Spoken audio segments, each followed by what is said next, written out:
Welcome back, and yeah, let's continue from the where we left off in the story.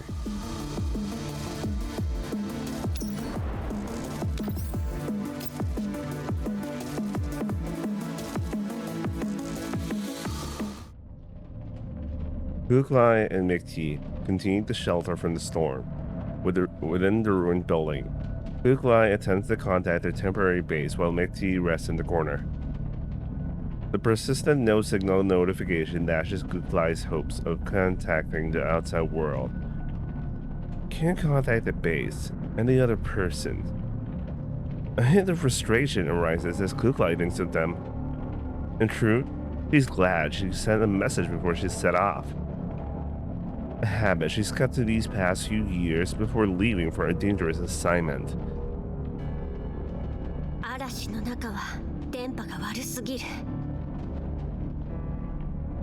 まだアンドリスたちと連絡がつかないの？だからみんなで行こうって言ったのに。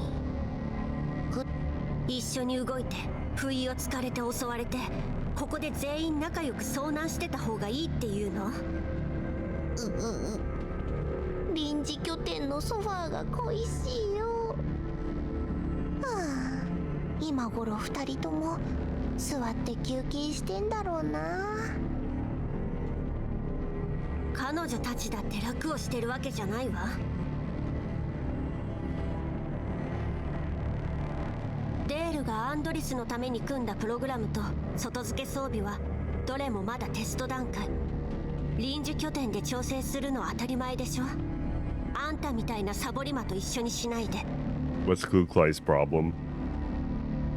Mikti rolls over, ignoring the disapproval in Kuklai's eyes. Yet, finding things are still not quite comfortable, she lazily scoots over to the motorbike. いいじゃん、サボったって。ソファーはないけど、私にはこれがあるもんね。どこに置いたっけ？ She produces the travel sleeping kit from her backpack.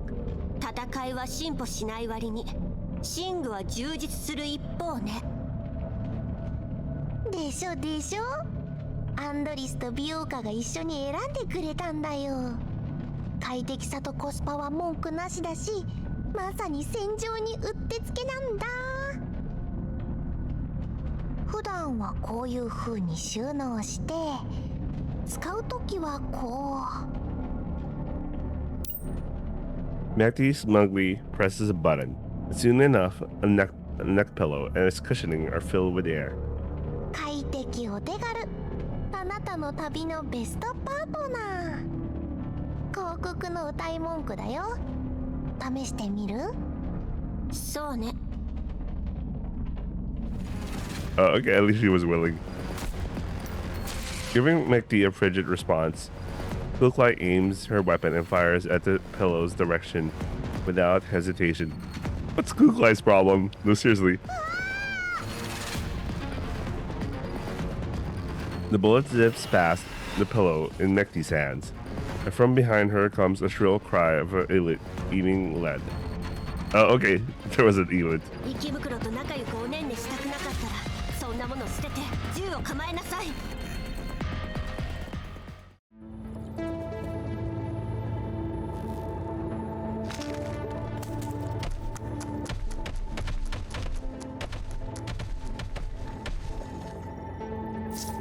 Kuklai, next time, would you mind warning us before you start shooting?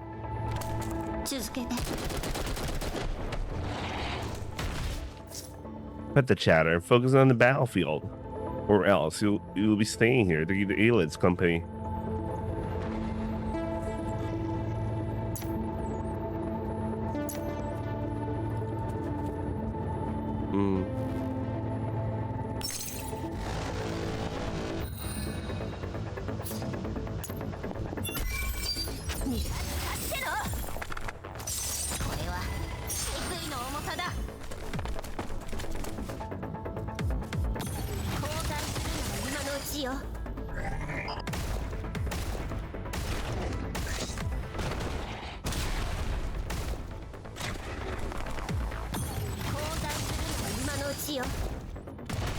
Easy. Kuklai and Mekti annihilate the Aelids without further incident, save for the inflatable pillow's commendable sacrifice.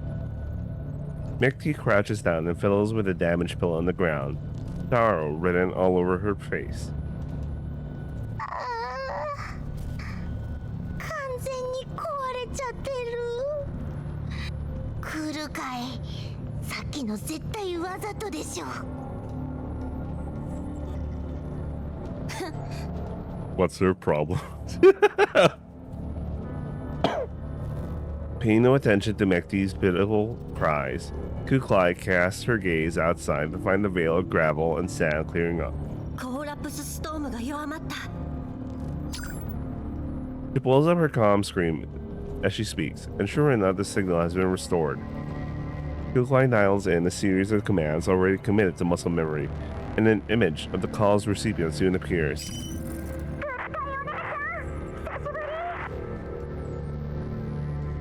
まだ半日しか経ってないわよ。正確には5時間だけど。 Finding Adonis behind Velka, Kuklai immediately begins her inquiries. アンドリス、頼んでおいた情報を。Adonis.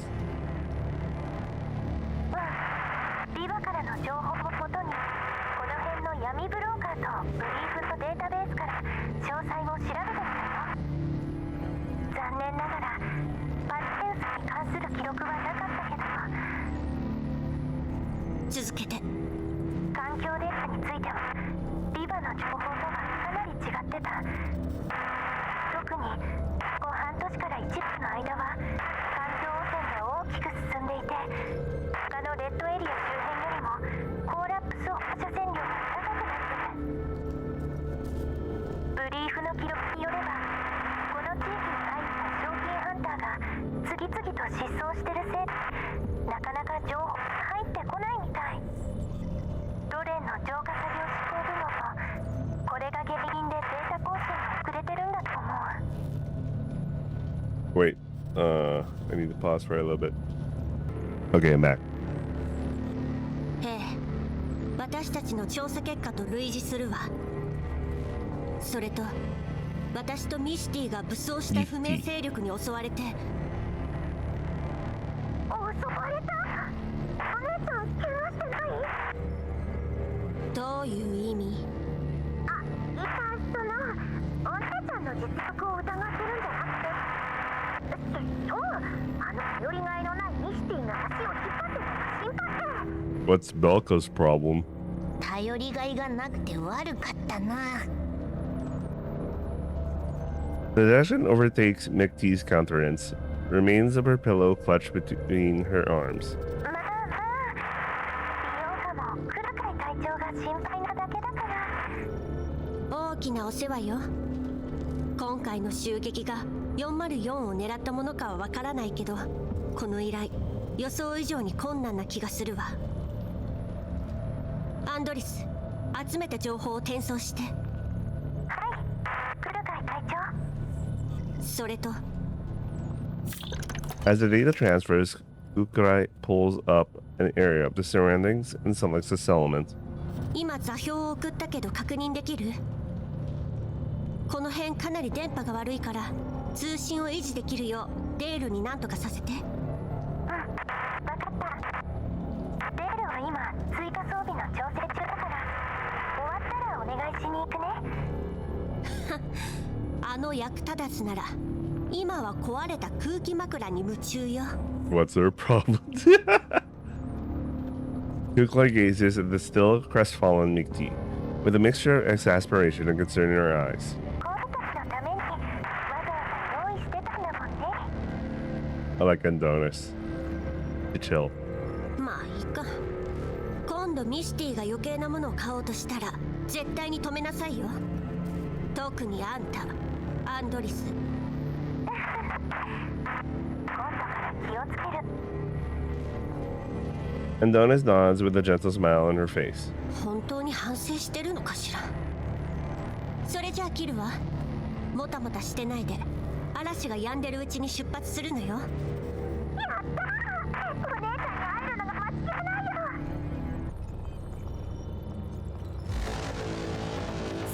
通りの勝利です。本当はもう少し完璧。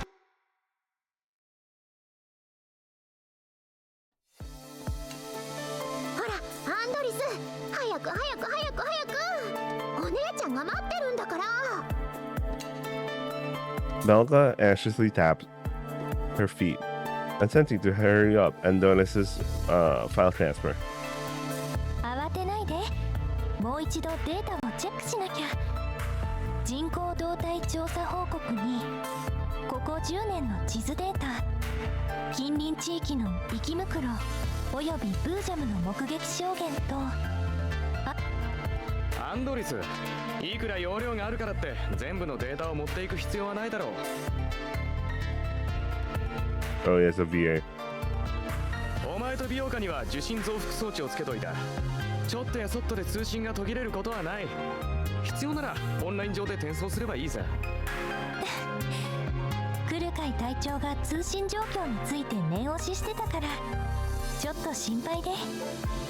イエローエリアだぞ。おまけにコラプスストームも頻発してる。通信が安定しないのはよくあることだ。そうだといいけど、でも隊長の言ってた襲撃の件がどうしても気になるの。確かにな。そうだアンドリス、あれを持って行ったらどうだ。あれ、ああ、さっき調整し終えた外付け装備のこと？その通り。火力プログラムの調整も済んだし、そろそろ実践段階に移すべきだろう。これがあれば火力と精度が大きく上昇するはずだ。あくまで試作品だから燃費もロード時間も理想には程遠いけど、ミシティの素体のバッテリーから予備電力を借りとけよ。それとこいつ相当重いんだよな。まあでも車のトランクにはなんとか収まるだろう。どうせバイクを乗せるトレーラー引いていくんだし、他の物資もトレーナーに積んどけばスペースは確保できる。わかった。じゃあお願いね。ああ、ちょっと待ってろ。すぐに乗っけとくから。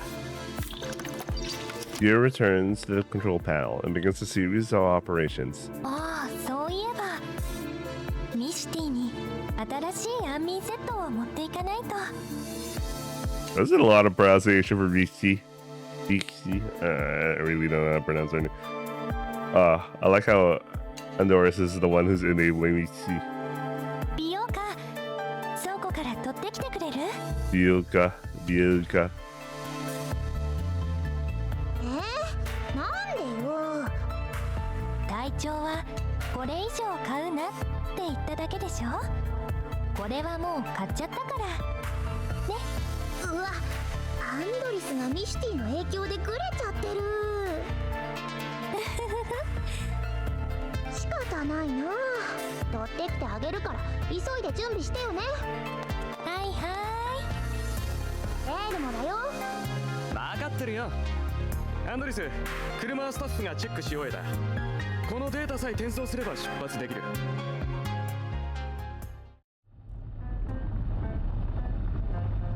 Andoris drives towards the building meeting point with Bielka. The vehicle leaps across the yellow zone with Andoris at the wheel. He's humming a tune with a relaxed expression. ね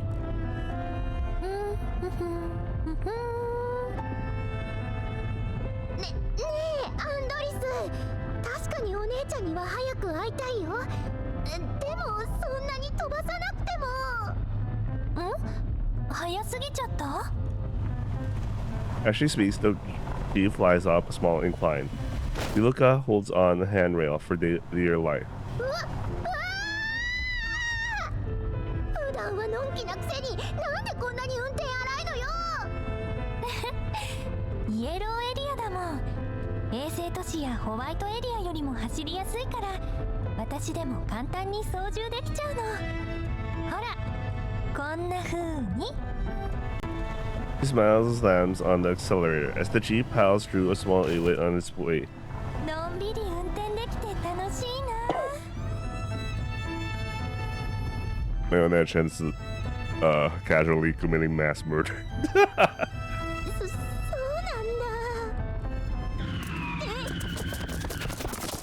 だ。The vehicles only swears, and the squeak brake pads and tires sound out in unison.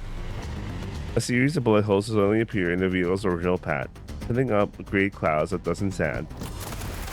Milka and Doris take advantage of the vehicle's swinging momentum, quickly opening the doors and tumbling behind some natural cover nearby. 敵がいる。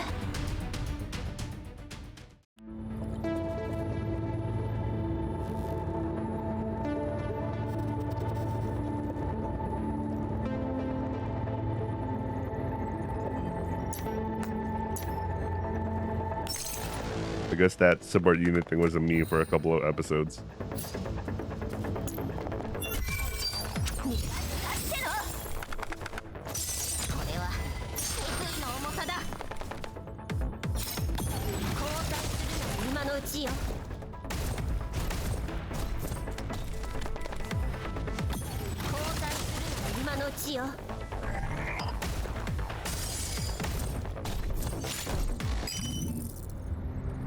送ってもらった戦闘記録を見るに私たちを襲った機械と似たような改造が施されているわね。これだけ人気のない場所だもの。所属不明の同一勢力と見て間違いないわ。隊長、それって？ええ、偶然にしてはできすぎよ。これは明らかに組織的な襲撃。でもどうして私たちを狙うの？まさか断言はできないわ。もしかしたら攻撃対象は404に限らないのかもしれない。ここ1ヶ月で賞金ハンターが何人も失踪してたわよね。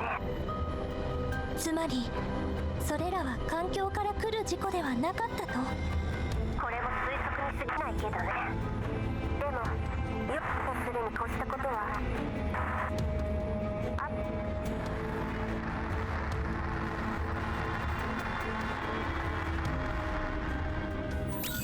A wave of static washes over the communications channel. Kuglai's projection violently shakes a few times and disappears entirely. Palms are down again. And Doris attempts to restore the connection, but her efforts are for naught. どうしたんだろう。こっちの信号は問題なさそうなのに。隊長の方で何かあったみたい。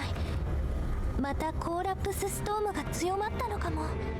え、お姉ちゃんが危ないってこと？どうしよう。とりあえず今は計画通りに行動するのが無難かな。遠隔で通信障害を解決できるかどうかレールに聞いてみてもらえる？分かった、すぐに連絡する。想定通りの勝利です。本当はもう少しか。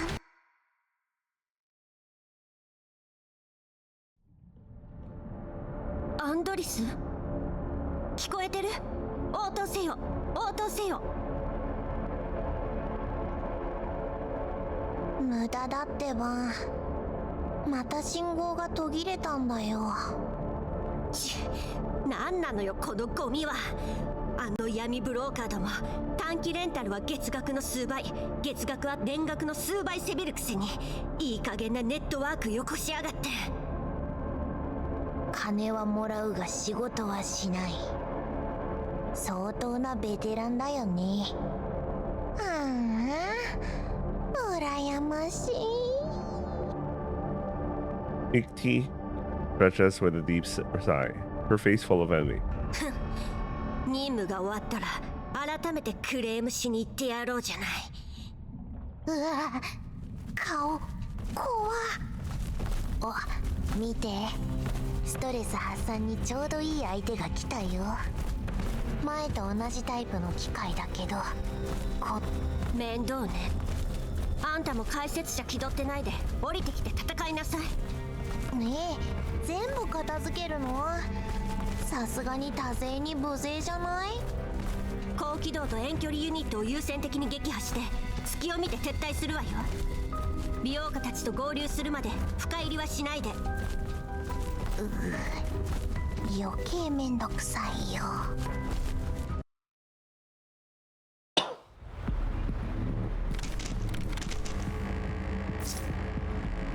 Good guy. We cleared the vac route.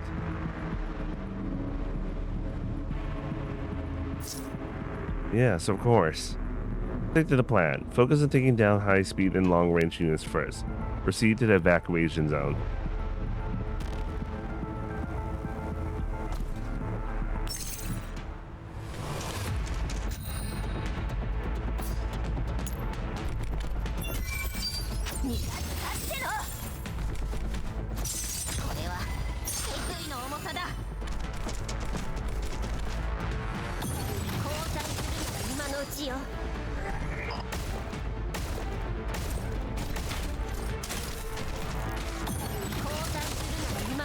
At least she didn't bail.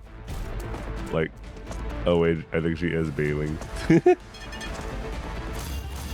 like, I don't care about these guys.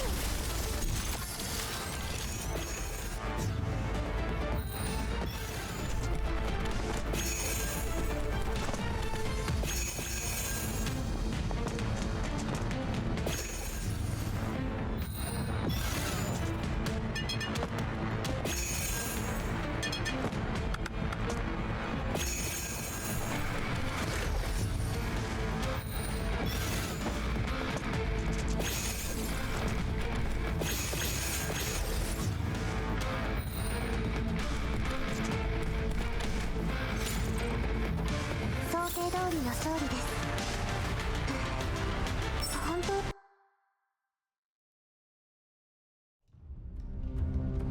不明な機械どもに追撃されたせいで予定ルートから大きく外れたわ。checks the terminal and once again finds that only short-range communications are available.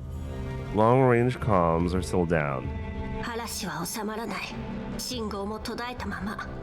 位置情報すら取得できない。つまり道に迷ったってこと？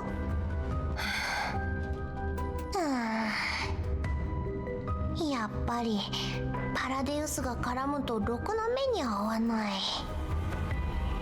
てか今回やけに信号悪すぎない？前にイエローエリアでコーラップスストームにあった時はここまでひどくなかったのに。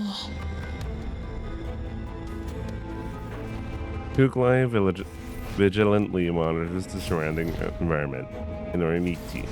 Seeing this, T decides to fall silent. The sound of mechanical units advancing.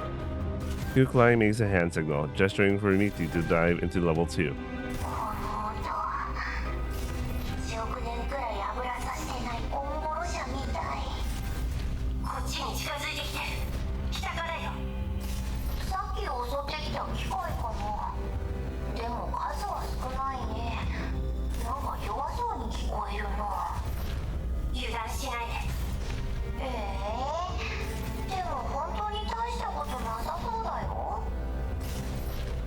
A breaking ground reconnaissance unit appears a short distance away.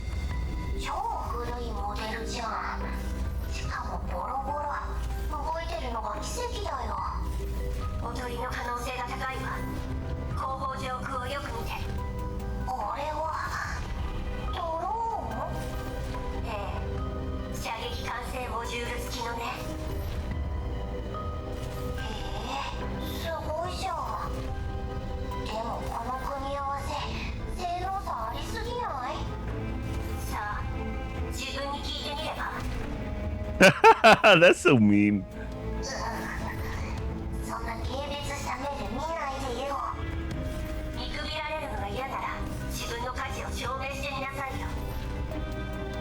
Kuklai looks toward the broken wall to the right of Mikti, suggesting that she should use it as cover to sneak up on the reconnaissance unit.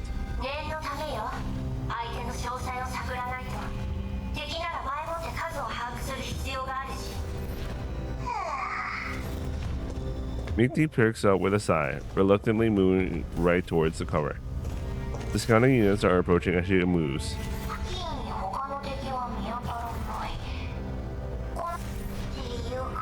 Oops.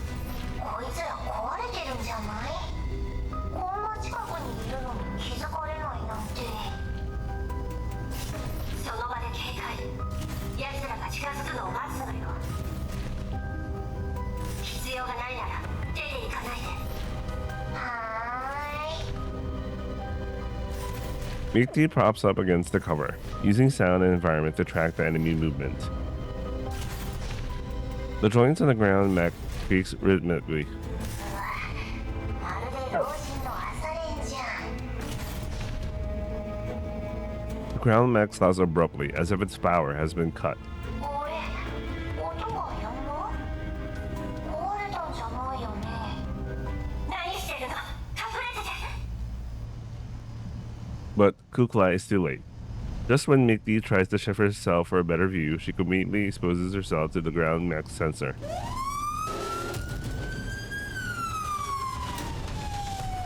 The warning light on the ground mech flashes red and emits an ear-piercing alarm. At the same time, the UAV launches an attack. The abandoned container Mikti was using as a cover just a second ago is riddled with bullets. なんなのさ。 Mikti dodges the attack and darts toward the sources of cover. Meanwhile, Kukulai takes the opportunity to break the drone's wings with 3 round bursts, but the ground mech simply keeps blaring its sirens. At this moment, a group of armed humans and mechs appear at the northwest side of the building, raining down fire on them. 他に敵はいないんじゃなかったの？レーダーが反応しなかったんだもん。偵察型人情じゃあるまいし、探査できる距離なんかほんのちょっとなのに。それに待ち伏せしてたなんて誰が予想。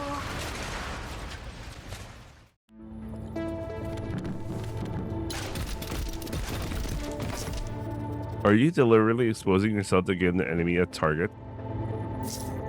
Who would have thought they were out fishing? And who exactly are these people anyway?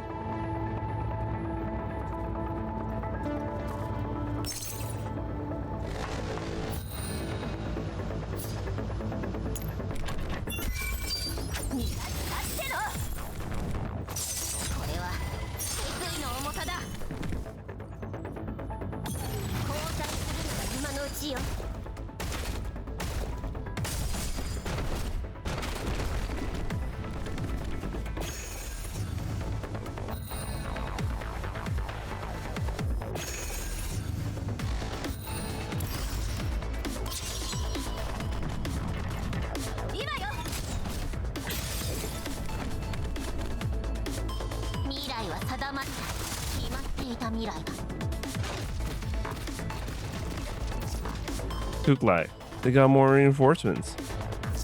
Understood. Hold the line. Don't let them approach us. After downing another drone, Kuklai zips back into cover. After confirming Yuki's combat status, the issues an order.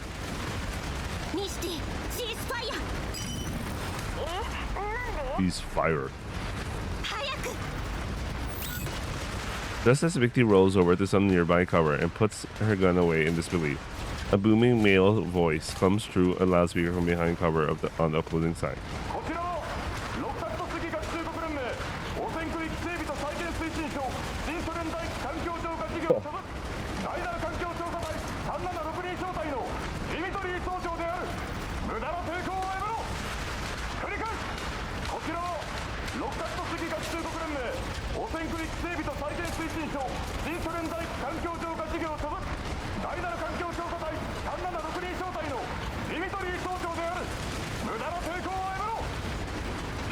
After confirming that Mickey has put her gun away, Kukulai turns on her voice amplification device as well.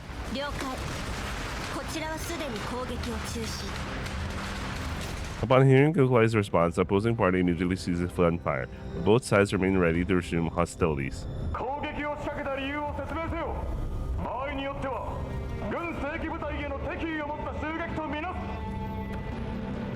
こちらに敵意はありません。お前らの鉛玉はそうは言ってないぞ。それについては説明できます。互いの誠意を示す意味で10分後、本戦場中央で話し合いを行ってはいいだろう。だが妙な真似はするなよ。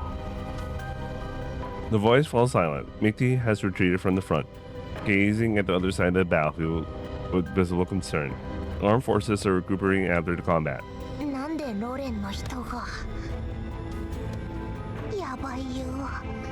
あの男の人、かなり怒ってたよ。話し合いには私が行くから、あんたは後ろで警戒してて。必要ならばプラン B に切り替えるわ。プラン B？ 待って、まさかこんな時に制御スイッチ使う気？ロレンとやり合ったっていいことないのに。敵か味方かわからない以上、リスク回避のためにも警戒はすべきよ。もちろん可能な限り衝突は避けるわ。分かった。誤解が解けるといいけど、ほんとあいつら面倒くさいから。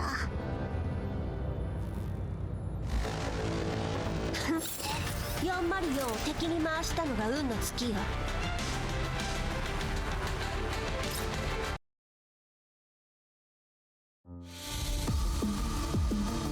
Ooh, story mode.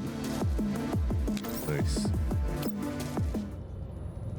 Seeing Kukulai coming alone and unarmed, the platoon leader lets out a displeased grunt from behind his protective suit. 人形をよこすとは舐めてやがる。お前のふぬけた飼い主を呼んでこい。 Voice recognition tells Kukulai that this is Dimitri, whom she had talked with earlier. ハイド404は人形による自立武装小隊です。現在は非軍事勢力管理局に協力し、イエローエリアで違法 PMC の調査を行っています。Kukulai intentionally modifies the part about Paradeus in accordance with Kalina's instructions. 404？ なんだそりゃ。聞いたこともない。いい軍事勢力管理局がお前らを雇ったってのか。 Although he's still suspicious, hearing the non-military forces administration being mentioned makes him relax a bit. I'll just shortcut this as NOMFA. 私たちは表向きには存在しない人形です。無理もありません。そろそろ本題に入っても。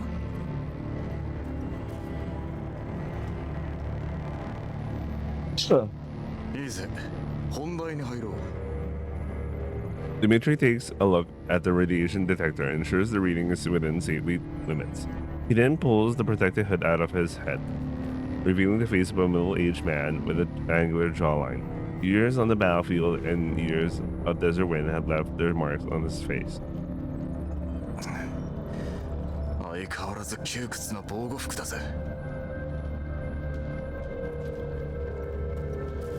He curses quietly with a grimace, then looks at Kukulai with an unbridled disgust in his eyes. 非軍事勢力管理局の人形ね。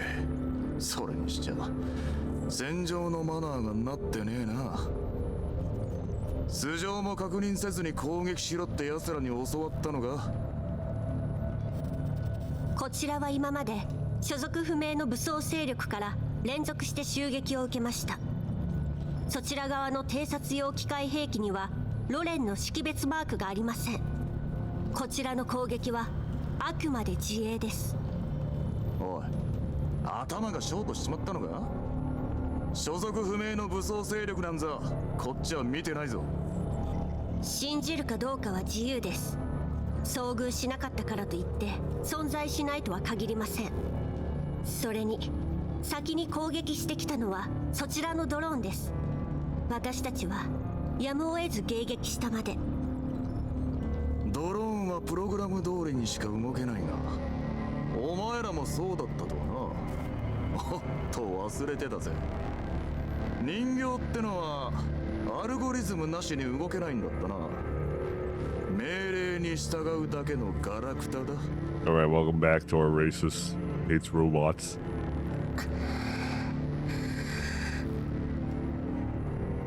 Seeing the opposing side is trying to provoke her instead of making progress information exchange, Kukulai raises an eyebrow and remains silent. However, Dimitri doesn't seem to mind at all. He continues to ask questions in a condescending manner. お前の発言については上層部に報告して調査を要請する。だが念のためそっちの任務内容と隊の規模を具体的に教えろ。具体的な任務内容は非軍事勢力管理局との守秘義務に関わるためアクセス権をご提示願います。人数は先ほど申し上げた通り人形2名のみです。2人だけ。 Dimitri's soldiers are shocked by the contrast between the firepower they witness and Yonmarion's real numbers. After receiving a stare from Dimitri, they promptly shut up. ふざけるなよ。あの火力じゃ少なくとも10人はいるはずだ。404正体は全て戦術人形による編成です。火力にせよ、戦場における状況把握力にせよ、頂上列車に勤めるあなた方の常識とは異なります。なぜそれを。ずさんな編成の機械兵器部隊、いい加減な改造、老朽化した設備、大方バリャーグか闇ブローカー、ショーキーハンターあたりから巻き上げたものでしょう。数少ない状態のいい装備に至っては環境調査隊への変更も間に合わず、頂上列車路線防衛軍のまま。おそらくあなた方は臨時出向させられたアルバイトのようなものでしょう。アルバイト。Noticing his stiff expression, Kuklai inserts an additional remark. ああ、忘れるところでした。頂上列車を守っているのは古びた機械で編成された正規部隊でしたね。Kuklai, getting ready for the trash talk. 発言に気をつけろ。お前みたいなガラクタに何がわかる。Dimitri raises his gun, but Kuklai simply stares at him coldly without moving a muscle. 説明は以上です。では。待て。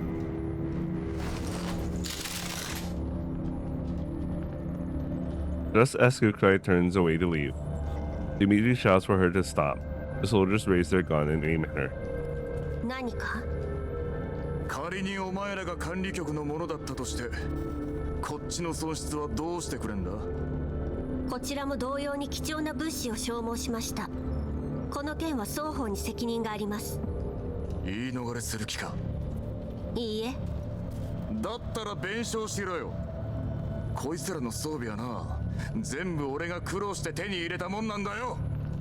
お前みたいなガラクタには分からんだろうがな。こちとら大陸間列車の敷設に向けた環境調査っつう大役を任されてんだ。管理局だからって容赦はしねえ。こちらに弁償の義務があるとは思えません。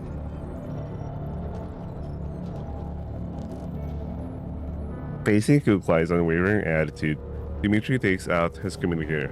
そっちがその気ならこっちにも考えがある。だがよく考えることだ。仮に俺たちが臨時部隊だったとしても正規編成であることに変わりはない。お前らクズ人形と我々どっちの言い分が通るかな。クズ人形。What the hell? こっちは30人以上いるんだぜ。お前らが口で勝てるとは思えねえな。外と連絡が取れるんですか？ Hearing Kuklai's question, Dimitri simply assures the opposing side is considering his threat, so he increases the pressure in his voice. 当たり前だ。このことを上が知ったら大騒ぎになるぞ。分かったらとっとと金を出せ。こっちは次の集落に用事があるんだ。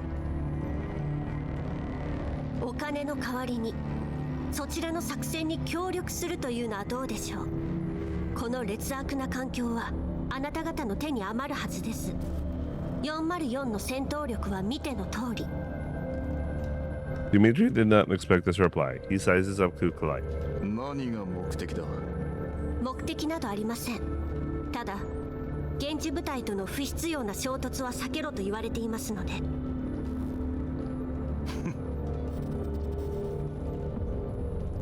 Dimitri pockets his communicator after a moment of consideration. 交渉成立だ。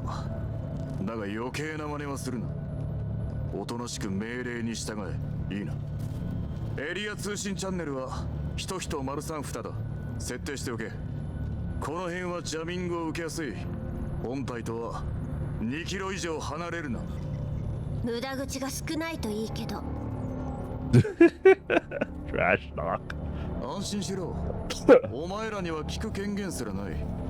そもそも内部通信は暗号化されてる。クズ人形にはそんなこともわからないのか？クズ人形。After confirming that she has successfully connected to the comms frequency, Kukulai ignores the insult and turns to leave. カラクタどもが。ローリング、戻って連中に伝えておけ。巡回人員を3割減らし、危険があればあのテスクスどもに対処させろとな。本当にあの人形どもを連れて行くのかディミー。言うことを聞かなかったらどうする？順位に奴らの素性を調べてもらう。お前たちも気をつけろ。奴らとは距離を保て。いずれにせよ盾になる人形が増えるのは歓迎だからな。しかしあの強さだぞ。もし裏切れば。何弱気になってやがる。30対2で負ける道理があるか。先ほどの戦闘もこっちの方が優勢なのが分からなかったの。それと俺のことは総長と呼べ。何度注意すれば気が済む。ごめん、つい癖で。何が癖だ。お前とは長い付き合いだが規律は守れ。また新兵どもにひいきしてると勘違いされるだろう。Seeing Dimitri's serious expression, the soldier named Larian corrects his casual demeanor and salutes him. は、総長。それでいい。戻って行軍を再開させろ。予定よりかなり遅れてる。日が暮れる前に進めるだけ進め。Story mode. Robot racism.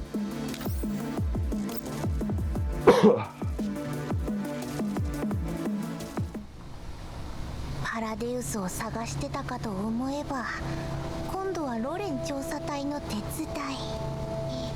仕事が増える一方だよ。ねえ来るかい。404だって経費には困ってないじゃん。金くらい渡せばいいのに。理不尽な要求を許せばウジ虫どもを増長させるだけよ。でもあいつらに協力したって何のためにも。少なくとも方角はわかるわ。え、位置情報のこと？でもあいつらが向かってる集落、私たちの目的地とは違うよ。あんたは歩きたての子供？よちよち歩きしかできないのKukulai sighs with concern. コーラップスストームは収まったのに私たちの通信は一向に回復しない。でも調査隊は外部と連絡が取れる様子だった。つまり闇ブローカーの基地局が破壊された可能性が高い。調査隊と集落に向かえばそこのネットワークを使ってアンドリスたちと連絡が取れるでしょ。理解した？なるほど。でもさ、一度に一歩しか進めないのは子供だけじゃないよ。チェスのキングだって一度に一マスしか動けないけど超強いじゃん。 The communicator receives a comms request from the survey corps following them. こちら404小隊隊長、戦術人形来るかい。何か？ディミトリー総長からことづけだ。現在の速度を維持したまま進路を2時方向へ変更せよ。その方向ではルートから大きく外れます。それに Kukulai has more to say, but she is interrupted by the angry Dimitri. 黙れ。鉄くずに何がわかる。さっさと言う通りにしろ。命令に従えと言ったのを忘れたか。了解。 Kukulai cuts the comms and swerves in the correct direction. The incoming barrage of winds hits the yawning Mickey right in the mouth. Okay, that also made me cough for some reason. 何すんのさ。進路変更。はい。 Mickey adjusts her posture so the wind doesn't blow into her face. The motorbike flies over the empty winds like a released arrow, carving a clear path in the landscape.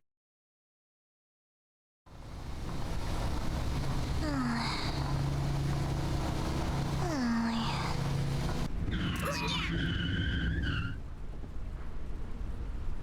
The motorbike suddenly breaks. The slumbering McTee loses her balance, but Kuklai catches her before she falls off. Kuklai connects to the survey course comms. 北西に小型生き袋の群れを発見。数は5から10。本体との接触までおよそあと5分。接触すると分かってるなら排除しろ。くだらんことでいちいち連絡するな。無駄口叩くだけのスピーカーか。命令に従えと言ったのはそちらです。私たちは言われた通り命令を待つだけ。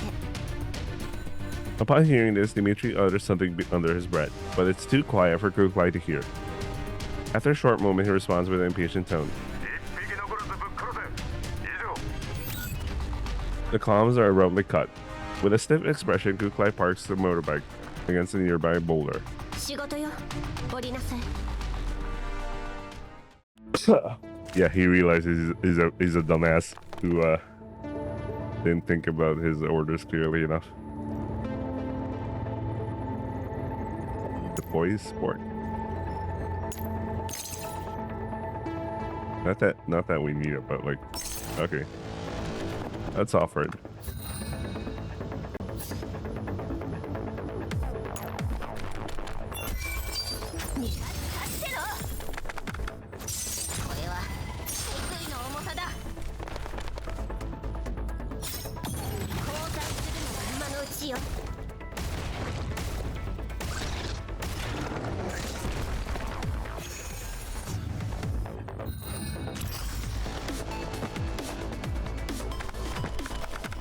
未来は定まった。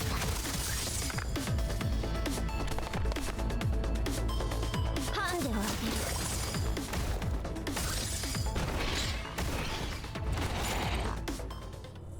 The elites have been eliminated, and the main force arrives right after.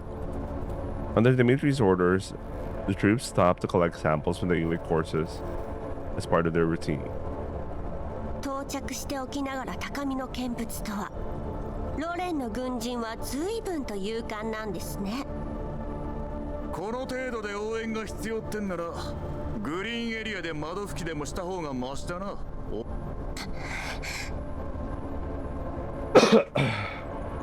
Noticing something off about Kuklai, Mikti tugs on her clothes. まあまあ、確かに大した数じゃなかったし。当たり前だろ。総長が選ぶルートはいつだって一番安全だからな。生き袋やバリアーグが相手でも総長がいれば俺たちは負け知らずなんだぜ。 Upon hearing this, Kuklai gives Dimitri a questioning look. ディミトリー総長、以前の所属は？ああ、頂上列車を警備していただけの人間にそんな経験や勘があるとは思えません。現在の進駐軍には新ソ連軍から編入した者がいると聞きますし。それを聞いてどうする？余計な詮索はするな。お前、こっちに来い。 Dimitri glares at the soldier who had interjected just now. Feeling the sergeant's displeasure, the soldier makes the wise decision to shut up and packs the samples he has collected and follows Dimitri towards the trucks. はあ、やっと言った。また喧嘩にならなくてよかったよ。あのおじさんもさ、なんか私たち嫌ってるよね。間違って撃ったからってここまで根に持つ？ He's racist, that's one. Anyway. 気をつけなさい。え？おかしいと思わない？調査隊と合流してから不明勢力からの襲撃が止まった。え？諦めたんじゃない？人数も増えたし。その程度の警戒心しかないんなら確かにグリーンエリアで窓拭きでもするべきね。先を急ぐわよ。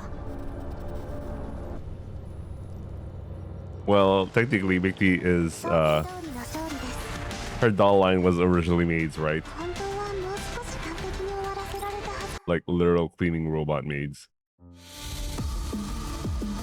Oh, let me go through this first, because it's easy to do. Excuse me.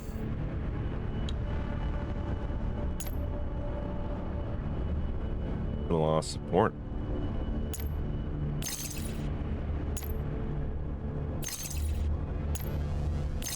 Not that I really need it.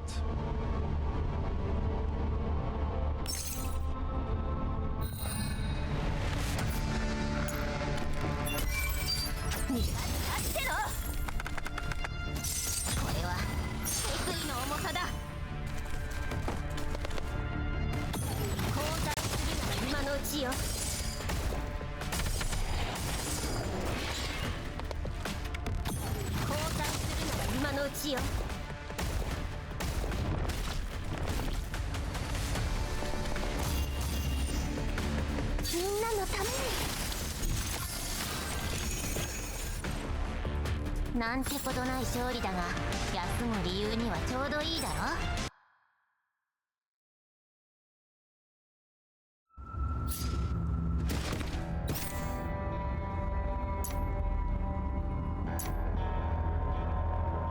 Wait, what? I could put support? Like this? Huh. There's like, what is this then? Oh, there you go.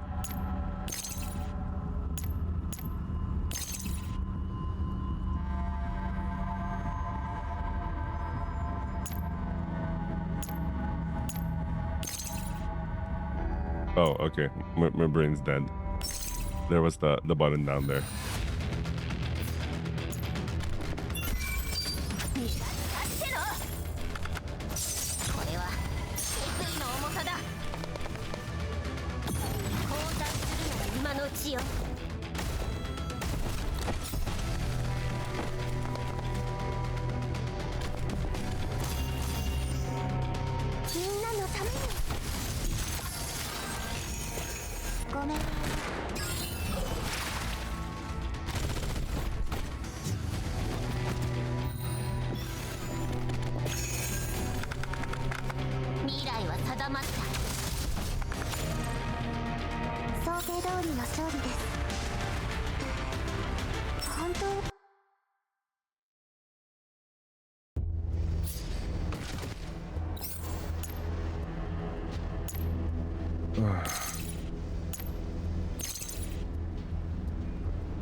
Story mode. Wait, let me take a little break. Alright, I'm back. Let me do some PvP really quickly. Oh, okay, I'm 0. I'm good. I don't want to spend class crystals. But I can imagine some dudes are now spending class crystals for PvP just because Blue really trivializes PvP nowadays. Really made PvP way easy. Damn. Oh, I thought it was done. At night, a well-equipped off-road vehicle quickly pulls away from the purification zone. The motionless doll in the vehicle accepts a comms request from within a white zone. 進捗はどう？あれはここでのプロセスをとても重視しているの。セクスタンスのように彼らを失望させてはダメよ。ブルースフィア。承知しております。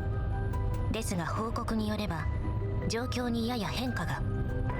そう。 They really spoiled her monster mash form with the it was the boss of the what do they call that? The other game mode two seasons ago. 任務エリアの外周に戦術人形が4名出現。二手に分かれ現在エリア内へと接近中。戦術人形ならいつものように処理すればいいじゃない。機械兵器を派遣し処理に当たらせましたが、対象の戦闘力は予想以上です。それにそのうちの1小隊がロレンの調査部隊より派遣された小隊と接触。理由は不明ですが、双方は協力関係を結んでいる模様。ロレン政府との不要なトラブルを避けるため追撃を一時中止いたしました。次はどう動くべきかお教え願います。機械兵器を派遣して付近の基地局を一掃しなさい。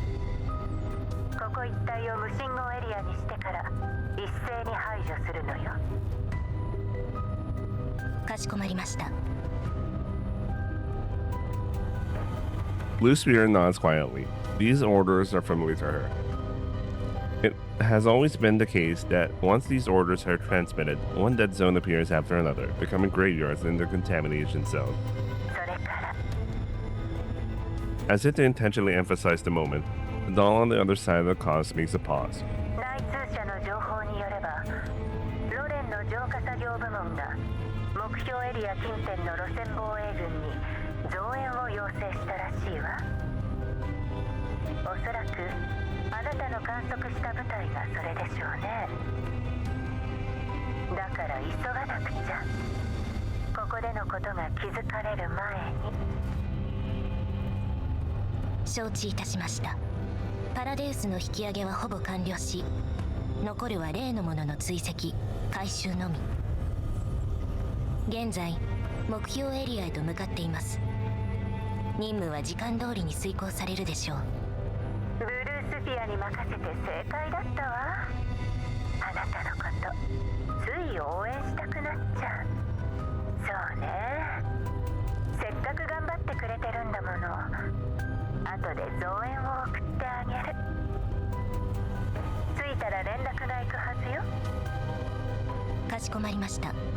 あら、感謝してくれないの？数は少ないけどあなたへの陣中見舞いのつもりなのよ。Blue Spear shifts her gaze from the road to the comms interface for a moment. Her empty eyes betray no emotion nor fluctuation, as if she's a military drone who only understands orders. 感謝いたします、コクーン。ブルースフィアは釣れないのね。ダーチュアと違って返事もそっけないし。 Rest in peace, Dancher. Already missed her. 冗談よ。さあ、急いで。上を待たせるわけにはいかないわ。承知いたしました。Like they place like a really veteran VA on Dancher's role, so it's a waste. Anyway, Cocoon cuts to the comms. Blue Spear hits the gas and okay, I didn't read that. That was really fast. Was expecting a little longer, but okay.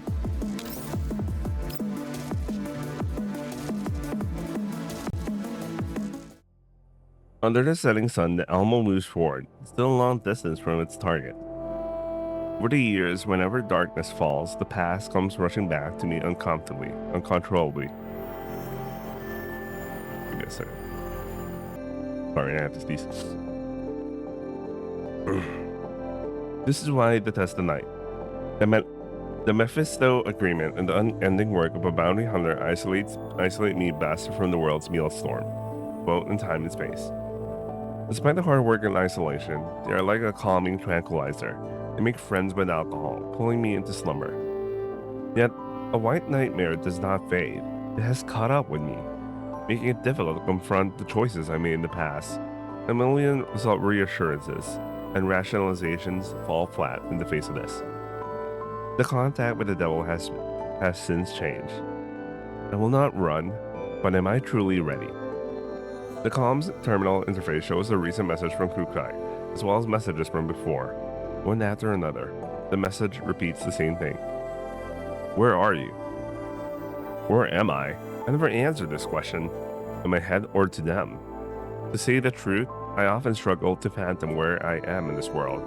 What I know for sure is I don't want to drag Yon Mario and their friends down the Millstone with me. But it is time for me to give them an answer, not in the form of a message. I want to convey my sincerity.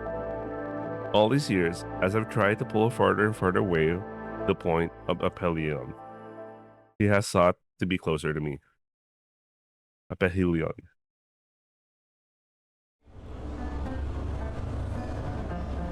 The Environmental Survey Corps has chosen an abandoned settlement to make camp. Soldiers gather for a round of poker around the campfire, the crowd emitting song, anger, and laughter every now and then. おい、見苦しいぞローリング。さっさと隠してる缶詰をよこしやがれ。なんだよ缶詰って、見間違いじゃないのか？欲しけりゃ広報部隊からもらってこいよ。嘘つけ。出発前に見たぞ。お前のダチが包みを渡してたろ。中は缶詰に決まってる。こっちも手持ちが少ないってのに。文句なら上に言うんだな。手柄に目がくらんで次から次へと任務を引き受けやがって。装備や配給もままならんうちに出発させられるんだぞ。総長が普段から物資をかき集めてなけりゃどうなってたことやら。だな。列車の警備だけでもしんどいってのに、今度は大陸間列車建設のための環境調査ときた。先に俺たちの装備と補給を正規部隊レベルに引き上げてからだろう。そこはやめだやめだ。どうせ上の命令には逆らえん。こうして腐ってるのがせいぜいだ。おい、お前と一緒にするなよ。Lorraine slaps him hard on the back of the head, and the two of them start to rough house with each other. The onlookers start making a din and cheering them on. Compared to the boisterous soldiers, Yon Marion is rather quiet. Nikti is in a sleep mode after being busy for the entire day, while Kuklai looks at the buffooning and jokey soldiers coldly. Dimitri notices her gaze and returning it with his own with the unfriendliness on his face. 何見てる？まだ見るつもりならその目をほじくり出して。右合の衆ね。なんだ？もう一遍言ってみろ。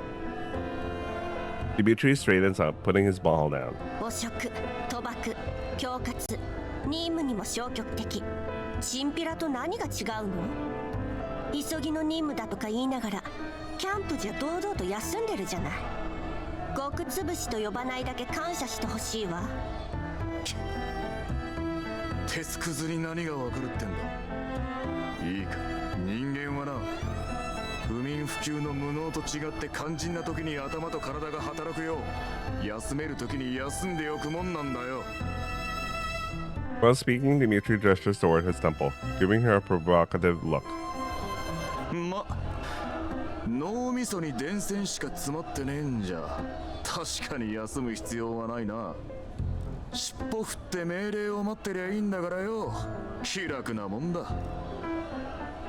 もう一度言うけど、404は人形が自主的に管理するエリート部隊よ。私たちの行動は私たちが決めるわ。エリートだとよ。笑わせてくれるぜ。そこのチビを見ろ。誰よりも早く寝てやがる。Just as Kuklai wanted to make a retort, Nikti rolls over, laying near Kuklai's feet. He seems to be thoroughly enjoying her sleep. これがエリートってか？ The soldiers of the Survey Corps roar in laughter. 起きなさい。Kuklai bends over and shakes Nikti awake. Nikti shakes her head around in confusion. 今度は何？見回り。Kuklai pulls Nikti up, leaving the camp with long strides. Behind them rings out the taunts for soldiers, with Dimitri's voice being the most prominent. その調子だ。ちゃんと見張ってろ、エリート人形ども。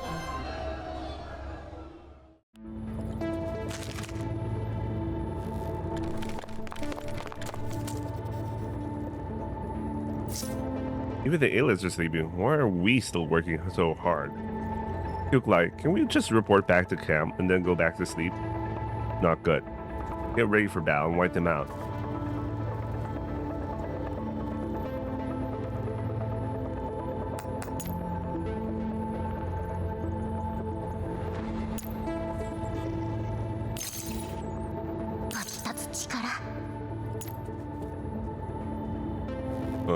Where did...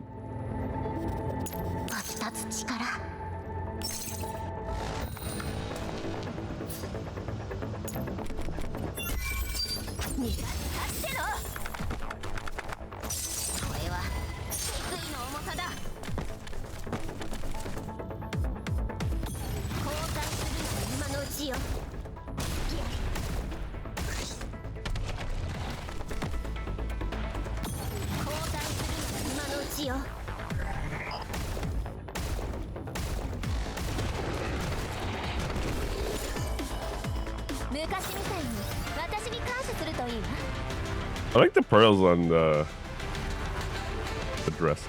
It's also kind of shiny.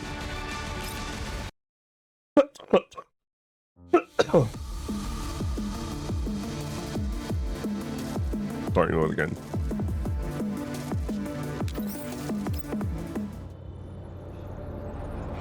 The night passes by without trouble.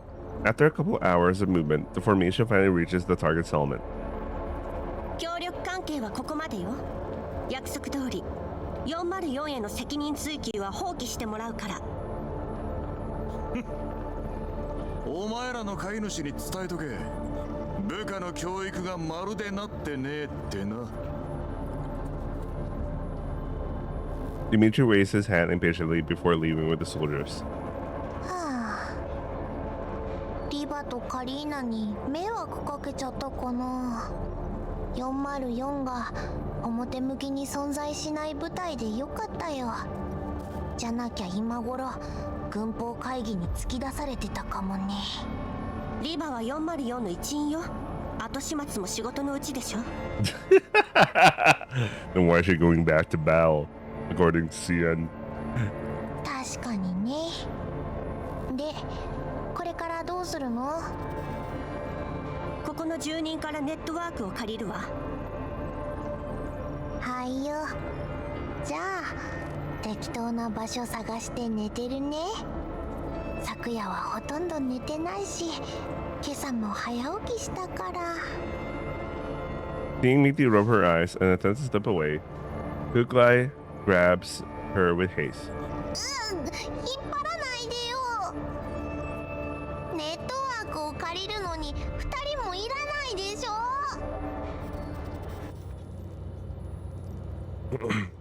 お貸ししたいのは山々なんだけど、私たちのネットワークもここ数日つながらなくなってしまって、普段から調子は良くなかったんだけどね。多分最近コーラプスストームがよく起きるせいで基地局が壊れたんだと思うの。あなたたちは外部と連絡を取らないの？それがね、ロレンの調査部隊の方々がいらしてて、任務のために半月前からここに駐屯してるのよ。だから最近は部隊の方の通信設備を使わせていただいてるの。その駐屯地の場所はわかる？駐屯地なら集落の南西よ。あそこのビル群はもともと無人だから、負傷者と感染者の安置にちょうどよかったんでしょう。感染者？エリットの？ええ。The scrawny middle-aged woman tugs at the cloak she wears. Her withered hands fold anxiously. ここ1年でエリットの感染者がまた増えたみたいなの。発症までの時間もかなり短くなってるし、症状もますます強くなってる。Kuklai and Mikti exchange looks. ロレンの調査隊の方々を見るまでは彼らの多くも感染してるのよ。こんな田舎のやぶ医者よりもよっぽどいいお医者様がついてるはずだけどね。お手上げみたいよ。それで仕方なく重症の感染者を置いていったんだと思うわ。ということは最近ここを離れた人がいるのね。ええ、20人くらいだったかしら。それ以来姿は見てないね。賞金ハンターもこの辺の生き袋が増えたって言ってるし、たとえ生きてたところで奴らと同類になってるでしょうね。正規の軍人の手にすら負えないなら私たちもいつまで持つか。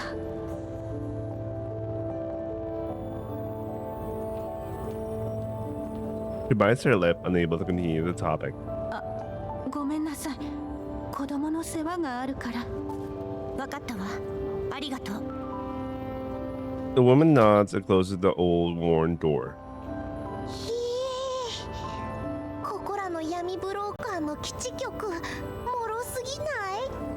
本当に全部壊れちゃったの？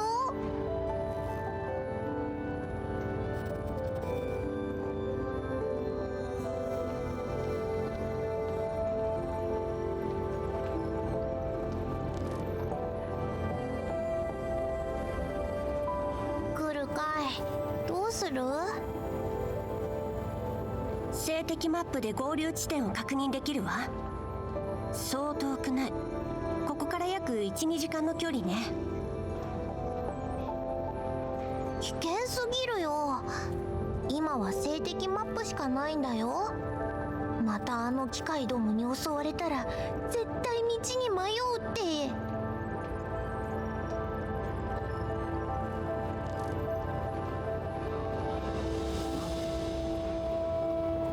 Mickey grabs and rubs her hair as if experiencing a breakdown. Her tangled hair threads are as messy as her mentally exhausted neural cloud. やっぱりさ、ここは賞金ハンターとか闇ブローカーのキャラバンを待って一緒に帰らない？あんたの思考が諦めるのと同じくらい早ければ404はもっと強くなれたでしょうに。だったら秒で考えるのを諦めてやる。今は信号がないことだけが問題よ。信号とネットワークへのアクセスキーさえあれば万事解決するわ。だからさっきから言ってるじゃん。どこにも信号なんかないって。ちょっと待った。もしかして調査隊に泣きつく気なの？ Kukulai nods calmly. 無理に決まってるよ。ディミトリーの他にもっと厄介なお偉いさんがいたらどうするのさ。人間にこういうことわざがあるわ。地獄の沙汰も金次第。404は今お金に困ってないしね。 So in the end, they end up using their money anyway to do something with the Chosatai. Okay, whatever, man. この世のウジ虫が増えるだけとかカッコつけてたのどこの誰？わかったよ。行けばいいんでしょ。 Well, to be fair, they're in a different situation right now compared to what they were dealing with earlier.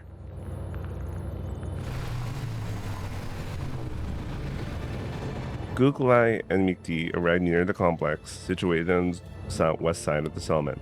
They see a transport escorted by military jeeps arrive and stop by the nearby field. Personnel in protective suits remove supply boxes from the vehicle. Hearing the commotion, medics from the Survey Corps come out of the complex to meet with them. あれってロレンの輸送車だよね。ここが駐屯地みたいだね。あの人たちに聞いてみようよ。案外上と交渉しなくてもアクセスキーが手に入るかもよ。 As she speaks, Mikti moves toward the transport, but is dragged into a hiding spot by Kukulai. どうしたのさ。まさか今さら後悔したとかじゃ。あれはロレンの車じゃないわ。お、本当だ。ロレンのマークじゃない。いくらイエローエリアが危険でも輸送車1台にこれだけの護衛はやりすぎよ。届く医薬品が多けりゃ救える命も増える。 Dimitri's resonant voice rings out from a dozen meters behind the duo. いつの間に。監視するつもりならもっと目立たずにやるんだな。だがまあ。 Standing up from behind cover, Dimitri's gun is aimed at Kukai. ここにいる理由は聞いておいてやろう。何が目的だ。話せ。俺を納得させてみろ。 Kukai and Mickey are instantly surrounded by armed soldiers who have popped up from behind walls. They're all aiming at the duo. Kukai gives Mickey a look. They raise their hands to show they have no intention to fight. あんたに用があるの。何？ Dimitri stares at the two dolls, but eventually lowers his gun. However, he does not order his subordinates to stand down. 俺に何の用だ。私たちは。お前じゃない。チビに言わせろ。 The yelling Mickey is given a rude shock upon hearing those words. With her mouth still open, she exquisitely points at herself with a look of disbelief on her face. そうだ。お前だ。 Seeing that Kukai has given her a nod, Mickey scratches her head in resignation.